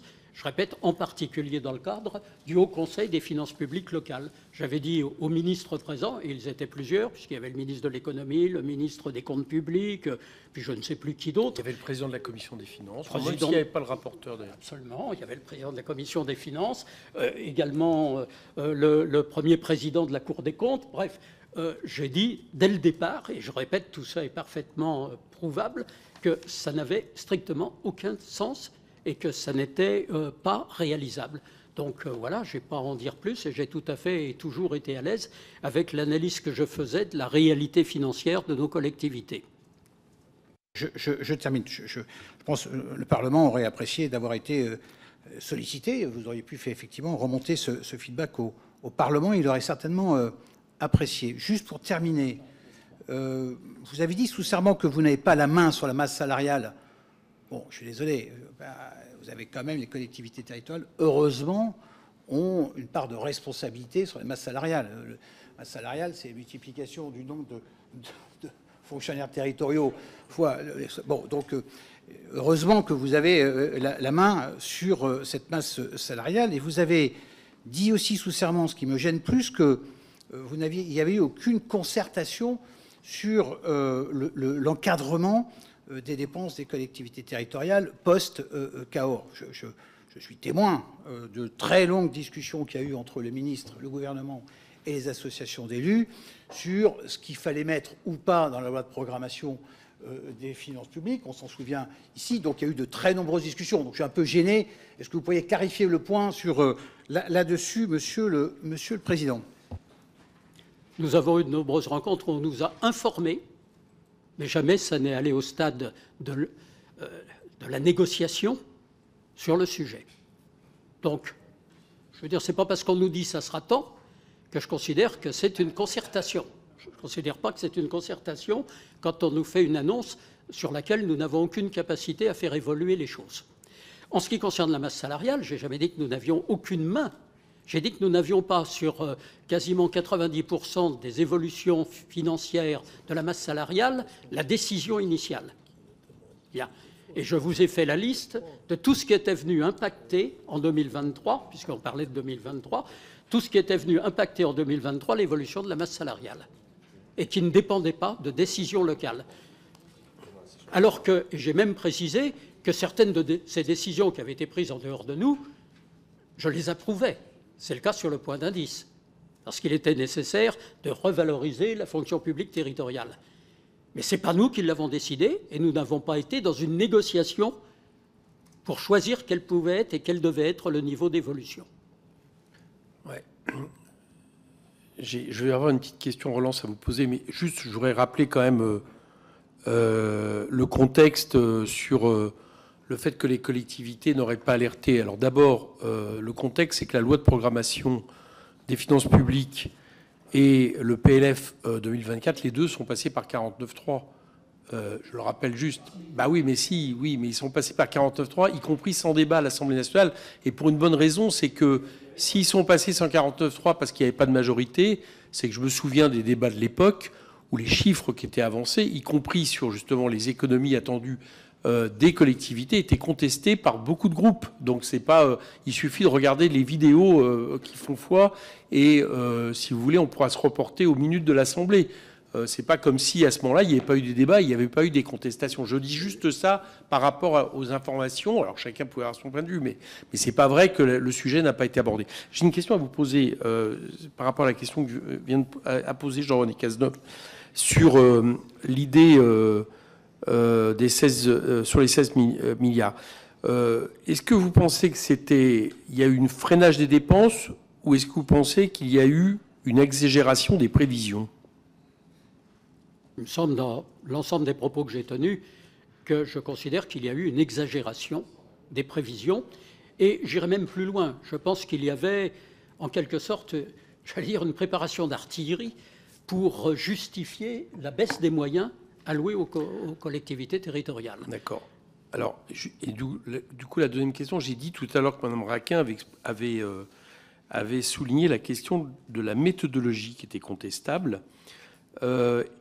Je vous ai demandé si cette méthodologie vous a été présentée, c'était non. Mais alors, par contre, j'ai une deuxième question. Est-ce que, rétroactivement, est-ce que vous avez essayé de comprendre et savoir quelle avait été la méthodologie utilisée ?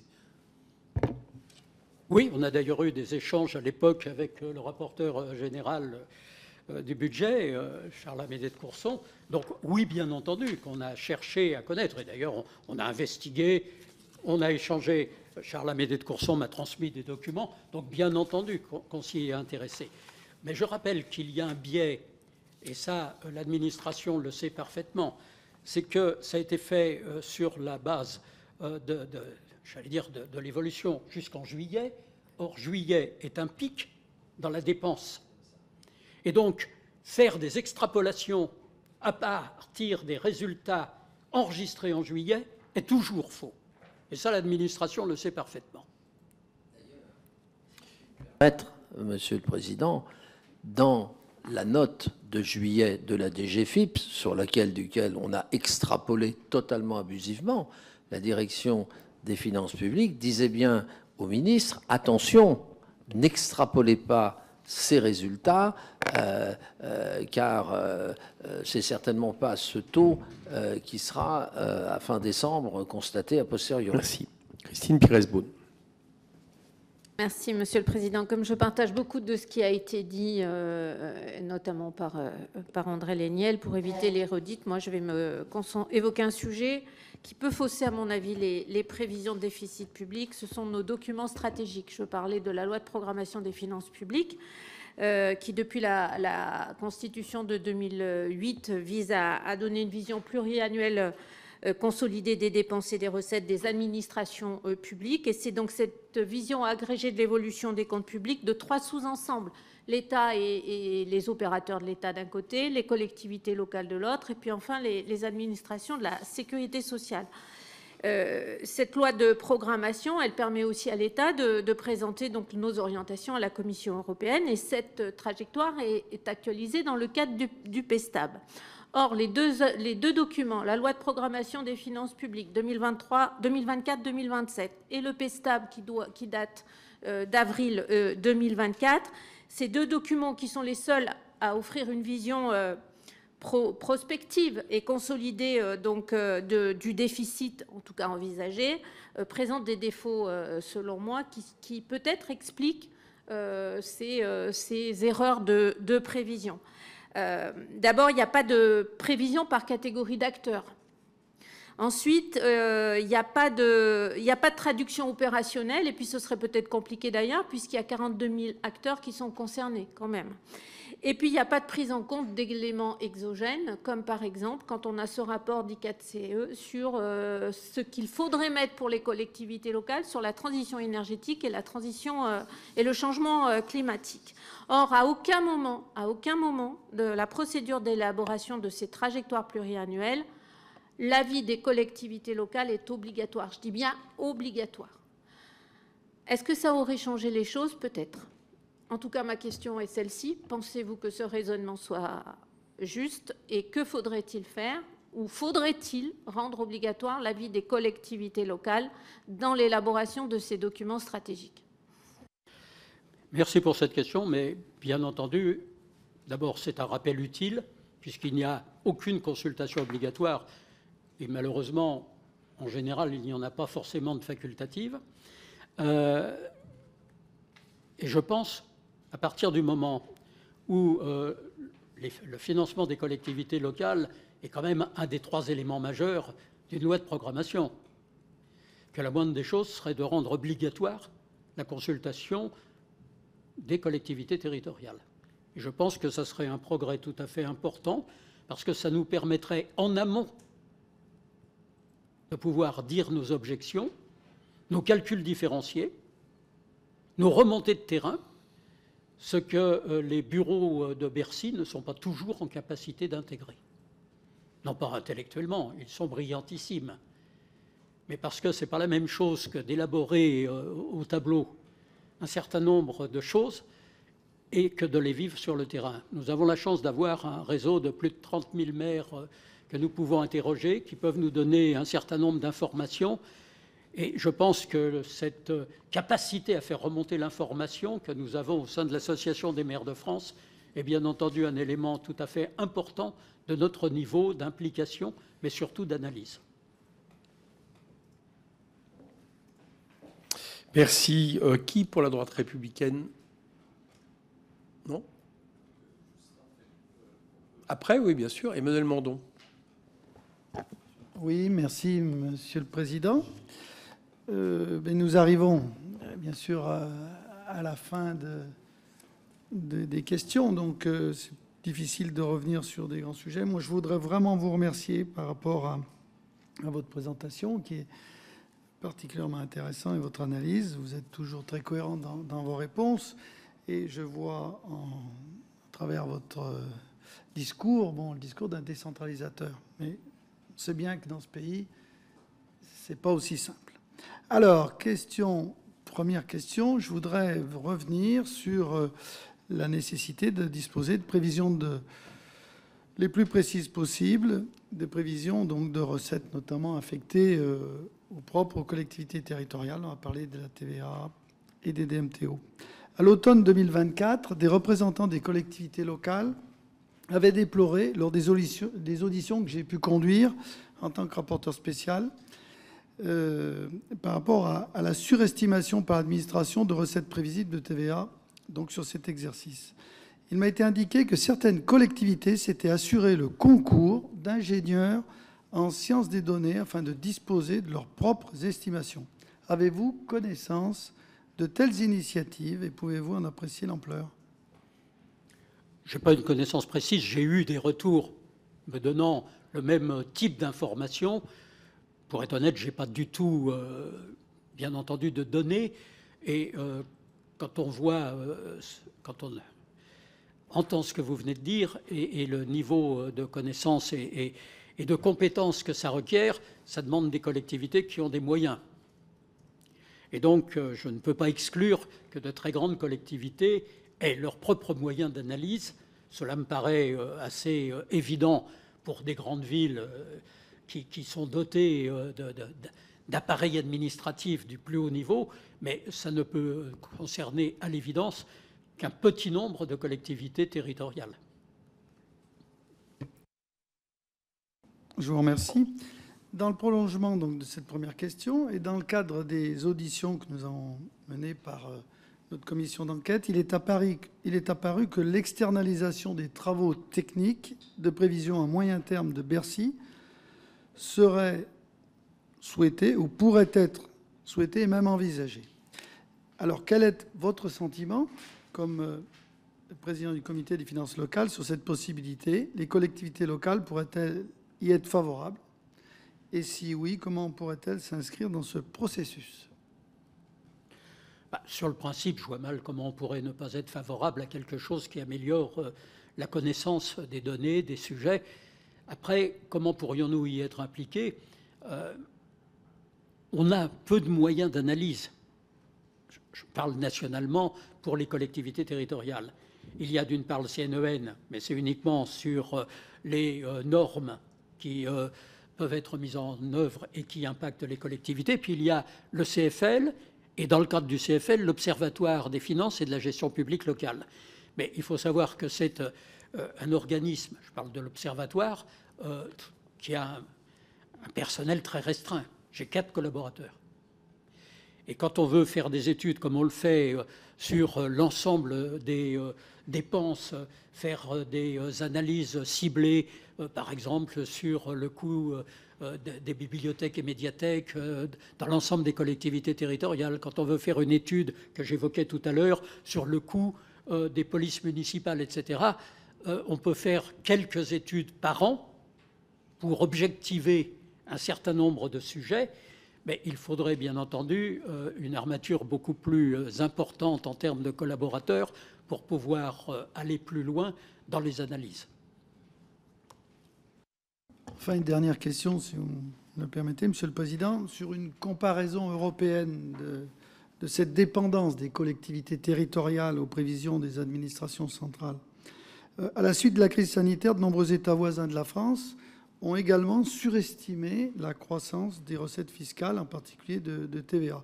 Ces surestimations, on l'a vu au Royaume-Uni et ou en Allemagne, ont-elles soulevé des défis similaires à ceux rencontrés en France par les collectivités territoriales?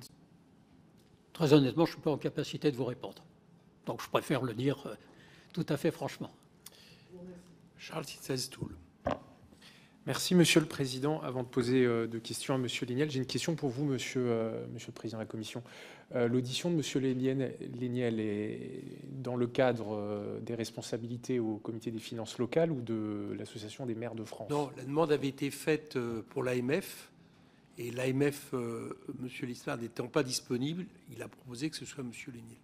Donc Monsieur Lisnard viendra Non, il ne viendra pas parce qu'il est remplacé par Monsieur. D'accord. Vu le problématique des délais, soit on n'avait pas d'audition du tout, soit il se faisait remplacer. Donc c'est lui qui a choisi de se faire remplacer. Ok. Bon. Je suis surprenant. Non. Attendez, qu'est-ce que vous entendez par surprenant? En général, dans le cadre de commission d'enquête, c'est très bien que Monsieur Léniel soit là, mais oui. Non, c'est-à-dire que... Voilà. Je suis étonné, en fait, quand je suis venu, de voir que le président de l'Association des maires de France n'accompagnait pas Monsieur Léniel. La raison pour laquelle alors je le répète, la raison pour laquelle il n'accompagnait pas, c'est qu'il ne pouvait pas, dans les dates qui étaient proposées, et que les seules dates où il pouvait repousser très loin son audition, posait d'ailleurs problème par rapport au fait qu'il faut rendre le rapport en avril, et que donc lui-même a fait le choix de dire dans ce cas, je veux me faire représenter. Voilà exactement comment ça s'est passé. Si vous permettez, Monsieur le Président, tous les propos que j'ai tenus, je les tiens au nom de l'AMF. Avec David Lisnard, sur ces domaines, nous ne parlons que d'une seule voix. Merci. Alors, maintenant, j'ai une question pour vous, Monsieur Léniel.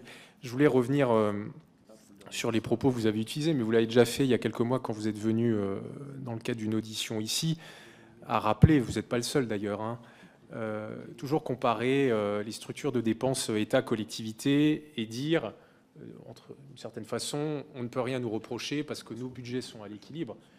Néanmoins, ce qu'on oublie toujours de dire, et j'aimerais qu'on en discute quand même rapidement, c'est que les collectivités et l'État n'ont pas les mêmes charges. Vous le savez, en plus, vous avez été membre d'un gouvernement. L'État en charge la dissuasion nucléaire, la protection du pays, la sécurité, le système de sécurité sociale, les retraites, etc. etc. Donc je dis ça, est-ce que vous ne trouvez pas que franchement cet argument, pour moi c'est un argument d'autorité en fait, qui est utilisé pour qu'on ne débatte pas de ces sujets, qu'on ne débatte pas aussi de la question de la place des collectivités locales dans les problèmes de finances publiques qu'on peut avoir? Est-ce que d'une certaine manière, vous ne pensez pas qu'il faudrait... Enfin, il faut arrêter d'utiliser cet argument. Il y en a d'autres. Mais celui qui consiste à dire nous sommes irréprochables, regardez, et si en gros nous gérions l'État comme nous gérions nos collectivités, il n'y aurait pas de problème de dette, il n'y aurait pas de problème de déficit. Ce n'est pas le cas. Voilà. Le jour où les collectivités auront à gérer la dissuasion nucléaire, la protection du pays, l'assurance maladie, l'éducation nationale, etc., je pense que vous n'aurez plus les budgets à l'équilibre. Je ne crois pas qu'il y ait eu la moindre attaque contre l'État, dans mon propos.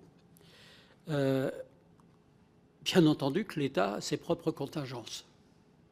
Et je les connais parfaitement. Vous l'avez rappelé, j'ai été ministre. Donc je ne compare absolument pas les finances de l'État et les finances des collectivités. Par contre, l'État, lui, n'a pas forcément les mêmes préventions lorsqu'il traite les collectivités locales. C'est plutôt ça que j'ai dit. Bien. Et nous n'avons jamais eu la prétention d'être irréprochables. Rien dans mon propos ne peut vous faire dire cela. Nous considérons que globalement, les collectivités territoriales gèrent sérieusement les collectivités territoriales. Après, sur les 40 et quelques mille entités, puisqu'il y a aussi les intercommunalités, tout ce que vous voulez, qu'il puisse y avoir des problèmes ici ou là, qui peut en douter? Bien. Et donc, personne n'a jamais dit les collectivités territoriales sont parfaites. Simplement, j'ai rappelé quelles étaient... Bon, on va éviter peut-être, monsieur le rapporteur. Enfin, après tout, c'est votre responsabilité. Mais, bon, je veux dire, simplement, globalement, et j'ai rappelé les comparaisons européennes, par exemple, en ce qui concerne le coût des collectivités territoriales. J'ai rappelé l'évolution depuis 1994 ou 1995, l'évolution par rapport au produit intérieur brut des dépenses, du déficit et d'un certain nombre d'autres paramètres des collectivités territoriales. Et simplement, le constat que vous pouvez faire, parce que ces chiffres, ce n'est pas les miens, ce sont ceux de la comptabilité publique, ce sont ceux de l'État, c'est que nous sommes restés à des niveaux équivalents depuis plus de 20 ans. Donc après qu'il puisse y avoir sur les 44 000 entités, je crois que c'est ça le chiffre, concernées ici ou là des problématiques, qui peut en douter? Mais les collectivités territoriales dans leur ensemble gèrent sérieusement, quelle que soit, j'allais dire, leur couleur politique. Et d'ailleurs, l'AMF représente, de même que le CFL, l'ensemble des familles politiques.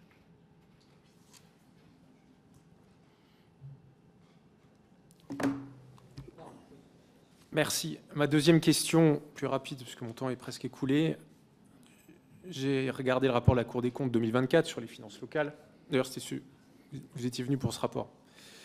Bon, le rapport de la Cour des comptes, alors bon, vous dites que vous n'êtes pas toujours d'accord, mais il dit quand même qu'il y a eu une explosion de l'emploi public local, ce qu'on peut constater chez nous, qu'il y a encore de trop nombreuses collectivités où le temps de travail légal n'est pas appliqué et que tout ça a un impact négatif sur les finances publiques. Donc est-ce que là aussi, d'une certaine manière, il n'y a pas, pour certaines collectivités locales, à balayer devant leurs portes, et ce qui parfois permet aussi un peu d'atténuer les propos vis-à-vis de l'État, mais sur la gestion des ressources humaines en collectivité locale, est-ce qu'on peut se dire qu'il y a peut-être eu un peu trop de largesse les 20 dernières années? Je n'ai pas ce sentiment. Je n'ai pas le sentiment que les fonctionnaires territoriaux soient des privilégiés dans notre pays et qu'il y ait eu des largesses à leur égard. Quand on parle de largesse, ça veut dire qu'ils auraient quand même bénéficié d'avantages hors du commun, ce qui évidemment n'est pas le cas. Bon, je ne vais pas dire que vous aviez ça, mais on pouvait en inférer, allez, je vais être aimable, on pourrait inférer de votre terme largesse le sentiment qu'il y a eu une politique débridée en matière de gestion du personnel. Je redis que ça n'est pas le cas. Globalement, après, il peut y avoir telle ou telle collectivité qui a décidé d'avoir une politique à l'égard de son personnel que je ne me permettrai pas de juger, mais que vous pourriez, vous, bien entendu, juger trop large. Mais je répète, nationalement et globalement, ce n'est pas le cas. En ce qui concerne le temps de travail, l'immense majorité des collectivités territoriales appliquent la loi, purement et simplement. Le cas dans ma propre commune, dans ma propre communauté, j'applique la loi. Je suis républicain. Bien, au sens général du terme. Merci. Juste pour répondre à Charles Stens tout plus exactement, j'ai une lettre officielle de M. Lidard demandant le remplacement et j'avais consulté les deux co-rapporteurs sur cette possibilité. Voilà. Monsieur Di Filippo. Merci beaucoup, Monsieur le Président, et merci à Monsieur Léniel de participer aujourd'hui aux travaux de cette commission d'enquête. Moi, je pense qu'on occulte souvent, quand on évoque effectivement les problématiques de prévision ou qu'on évoque des dérapages, comme je l'ai entendu, la question des détails. Et moi, je voulais vous interroger, enfin, pour certains points, 3 points qui sont plus que des points de détail. Le premier, parce qu'on parle des écarts de prévision sur les années 2023, 2024. 2023, c'était encore une année de fort impact de l'inflation énergétique. Parce qu'aujourd'hui, on a tendance à oublier tellement vite les choses qui se sont passées. Et donc, avoir votre retour par rapport à ces phénomènes d'inflation, la manière dont ils ont pu impacter les chiffres dont on parle. Parce que quand, tout à l'heure, un des précédents orateurs parlait du décalage avec l'inflation, il oublie que dans le budget d'une commune, l'énergie est quand même beaucoup plus importante que dans le budget d'un ménage. Et donc, quand vous avez des chiffres d'inflation à plus 150, plus 200, plus 300% sur l'énergie, eh bien, mécaniquement, ça impacte davantage le budget. Donc, première question sur l'inflation énergétique. Deuxième question sur les arrêts maladie, et notamment les mi-temps thérapeutiques. Je vais vous donner un exemple, parce que jusqu'en 2020, les conditions d'accès aux mi-temps thérapeutiques étaient relativement strictes. Ensuite, il y a eu une évolution des choses, décidée par le gouvernement d'alors, qui permettait, via le passage chez le médecin traitant et un simple CERFA, de bénéficier d'un mi-temps thérapeutique. Dans une commune comme celle que je connais très bien chez moi, où cela peut concerner 9 agents, finalement, le traitement, vous savez bien, quand un agent est en mi-temps thérapeutique, la commune paye l'intégralité du salaire pendant 1 an. Ça peut représenter 135 000 €. À l'époque, ça devait être alors à peu près 1% du budget de fonctionnement. Donc, est-ce que là aussi, vous avez des avis sur ce point? Et troisième point, le fait que les collectivités ne peuvent plus s'assurer dans des proportions relativement importantes. Alors, elles doivent, quelque part, elles-mêmes prendre en charge ces risques-là, avec des franchises qui sont de plus en plus importantes pour celles qui ont encore accès à des polices d'assurance. Et donc, avoir votre avis, parce que ces détails mis bout à bout, à chaque fois, chaque année, représentent, même pour des villes moyennes, des centaines de milliers d'euros compensés d'une manière ou d'une autre. On y arrive peut-être plus, j'ai envie de dire. Merci de vos questions. Je vais prendre quasiment par la fin. Mais je répondrai aux 3 points que vous avez évoqués. Les assurances. Nous avons, nous, lancé un gros travail sur le sujet. Quand je dis nous, c'est l'Association des maires de France. Je sais que de temps en temps, je peux mélanger l'Association des maires de France et le Comité des finances locales, mais je n'ai pas le sentiment de trahir l'un ou l'autre quand j'évoque mes 2 casquettes. En ce qui concerne les assurances, nous avons lancé des études. Il y a d'ailleurs une mission dont Alain Chrétien est l'un des 2 rapporteurs. Alain Chrétien étant membre du bureau de l'Association des maires de France. Et il y a toute une série de propositions. Il y a un rapport qui a été présenté. Et je sais, on l'a évoqué ce matin devant l'Observatoire des finances, qu'il y a un certain nombre de préconisations gouvernementales qui devraient très vite sortir sur ce sujet. Nous nous heurtons à 3 problèmes. Le premier, c'est le refus de toute assurance. Il y a des collectivités qui, aujourd'hui, se trouvent sans assurance, soit pour une partie de leur nécessaire couverture assurantielle, soit pour la totalité. Et c'est de plus en plus fréquent. Donc ça, le premier point, c'est le refus pur et simple de contracter par les assureurs. Le deuxième, c'est d'accepter de contracter, mais avec des franchises qui fait que vous n'avez strictement aucun intérêt à contracter. Et le troisième, c'est une évolution qui peut être une multiplication par 2, par 3, voire plus, des primes par rapport à ce que vous payez antérieurement. Donc on est confronté à ces 3 situations. Et c'est très préoccupant. Moi, je suis, au nom de ma communauté de communes, je suis actuellement en négociation pour avoir une assurance sur les biens de ma communauté. Eh bien, pour l'instant, je ne sais pas encore si j'aurai une assurance. Bon, donc on est en train, avec le gouvernement, de chercher des solutions. Dans le cadre, il y a des procédures qui existent déjà, mais qui doivent être renforcées pour faire que nous ayons droit à des assurances. Après, il faut sans doute des commissions d'arbitrage, si j'ose dire, pour que tout cela se fasse dans des conditions acceptables. Sur les arrêts maladie, je dirais d'abord, je rappelle que quand on parle d'absentéisme ou d'arrêt maladie, en général, ce ne sont pas les maires qui décident des arrêts maladie et de l'absentéisme, ce sont les médecins. Je me permets de rappeler ça au passage, parce qu'on fait parfois peser sur les maires la responsabilité de l'absentéisme. Je veux dire, nous sommes parfois conduits à constater l'absentéisme que les médecins, à juste titre sans doute à 99,9% des cas, attribuent, et puis éventuellement, peut-être ici ou là, un peu de laxisme. En ce qui concerne l'inflation énergie, mais je l'avais évoqué, mais je crois que vous n'étiez pas encore parmi nous, mais ce n'est pas du tout une remarque désagréable. Mais effectivement, j'ai évoqué, bien entendu, le fait que pour les années concernées, et en particulier encore 2021, 2022 et 2023, nous avions des contrats qui avaient été pris et qui parfois étaient sur 3 ans. Et moi, j'ai donné l'exemple de ma propre communauté et de ma propre commune, où nous avons eu la malchance de devoir renégocier pour le 1er janvier 2023, et nous nous sommes trouvés avec une augmentation de l'énergie de 340%. D'accord? Comment voulez-vous que j'absorbe moins 0,5%?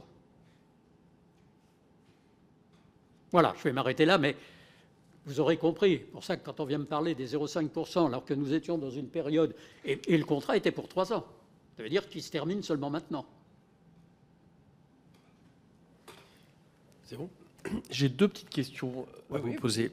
La première, vous avez parlé tout à l'heure du Haut Conseil des finances publiques locales, qui s'est réuni 2 fois, et dont on peut dire quelque part que son rôle, justement, c'était de suivre un peu plus attentivement la question des collectivités locales, des dépenses.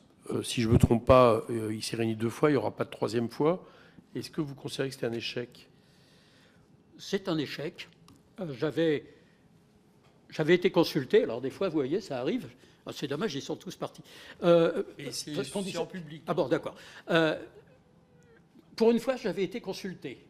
Bruno Le Maire m'avait appelé personnellement, en me disant, tu es président du comité des finances locales, je voudrais mettre en place un organisme, mais n'y vois pas de doublons, c'est un lieu où on pourrait éventuellement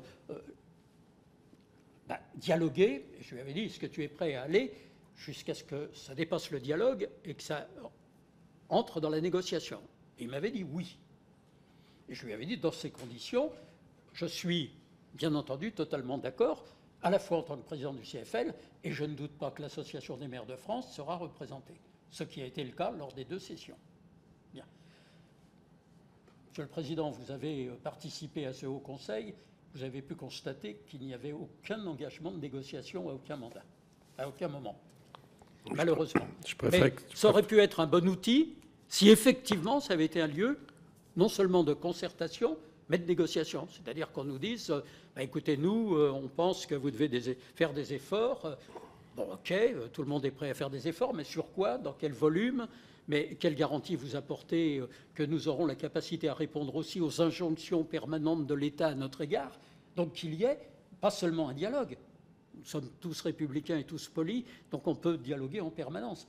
Mais que nous allions plus loin et que nous recherchions les voies d'un accord, comme ça se fait dans des grands pays qui nous entourent. Je veux dire, l'Allemagne, je veux dire, bon, alors il y a le Bundesrat, bien évidemment, qui est en charge de ce volet, mais il ne se fait rien concernant les collectivités là-bas, qui sont parfois fédératives, mais peu importe. Mais en tout cas, il ne se fait rien dans le cadre des collectivités sans que ça passe d'abord dans la négociation. Et je pense que cette nécessité de la négociation, elle est plus que jamais nécessaire dans notre pays. Merci. J'ai une dernière question à vous poser un petit peu. Bon, tout le débat qu'il y a eu, et notamment, entre guillemets, la responsabilité des collectivités dans l'augmentation imprévue des déficits, met une pression quelque part sur les collectivités à l'avenir. Bon. On constate, alors j'ai eu un peu de mal parce qu'il y a les chiffres entre les investissements réalisés, les investissements financés, quand on va chercher dans la formation brute de capital fixe des administrations publiques locales à Pull, mais grossièrement, j'ai à peu près essayé de recouper les choses. On s'aperçoit que de 2017 à 2023, la part de l'investissement des entreprises dans l'investissement total baisse, 2 points. Ce qui augmente, c'est la part de l'investissement public. Elle passe de 15 à 18,5. Et dans cette augmentation, Ce qui permet cette augmentation, c'est l'investissement des collectivités locales, qui est à peu près de 41% de l'investissement financé. Bien. Bon, et dans le même temps, à peu près toutes les études, notamment sur les questions écologiques, montrent qu'il faudrait, pour espérer simplement respecter les accords climat, qu'il y ait 23 milliards de plus d'investissements d'ici 2030 des collectivités. Donc ma question, c'est, à partir du moment où le rôle des collectivités est aussi important dans l'investissement, où l'objectif qui leur sont assignés sont aussi importants, notamment en termes de transition écologique, est-ce que finalement il n'y a pas une espèce de gageur à partir du moment où, dans le même temps, l'État compte finalement sur les collectivités pour réduire les déficits? Est-ce qu'il n'y a pas quelque chose qui devient, qui ne peut pas être tenu, quoi? C'est manifestement contradictoire. On nous demande d'investir de plus en plus, et quand nous investissons, on l'a entendu encore tout à l'heure, on nous le reproche. Ce qui est quand même paradoxal. Et alors que les besoins de nos territoires, que les besoins nationaux, et en particulier en termes de transition écologique, ne peuvent être atteints que si les collectivités territoriales y participent pleinement. Qui peut croire que c'est uniquement par l'action de l'État que l'on peut assumer l'évolution indispensable en termes de transition écologique?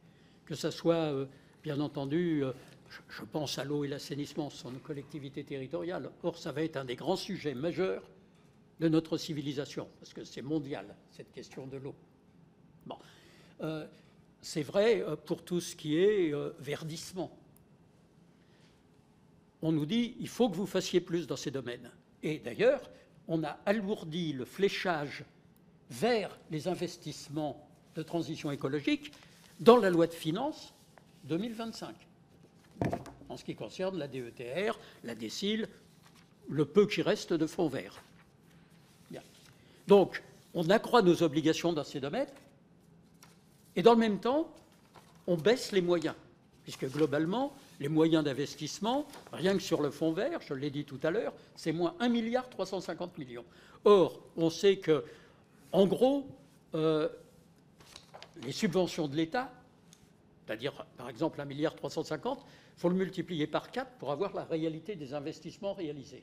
C'est ce qu'on a habituellement dans nos collectivités, où en gros, on multiplie, suivant les domaines, par 3 ou par 4, le volume d'investissement. Donc ça veut dire que quand on nous supprime 1,350 milliard, c'est plus de 5 milliards d'investissements qui seront supprimés. Alors qu'on nous demande de faire beaucoup plus, et que la nécessité des temps devrait nous conduire à faire beaucoup plus. Merci. Éric Ciotti, dernière question? Non. Merci André Léniel de cette audition.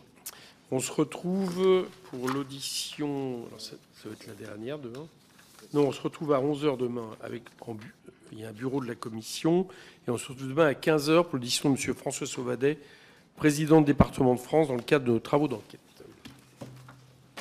Merci, Monsieur le Président. Merci. Bon, ça vaut 3 grands euros de l'ENA. Au moins. Au moins. Au moins. Ça va, moi, je suis un peu...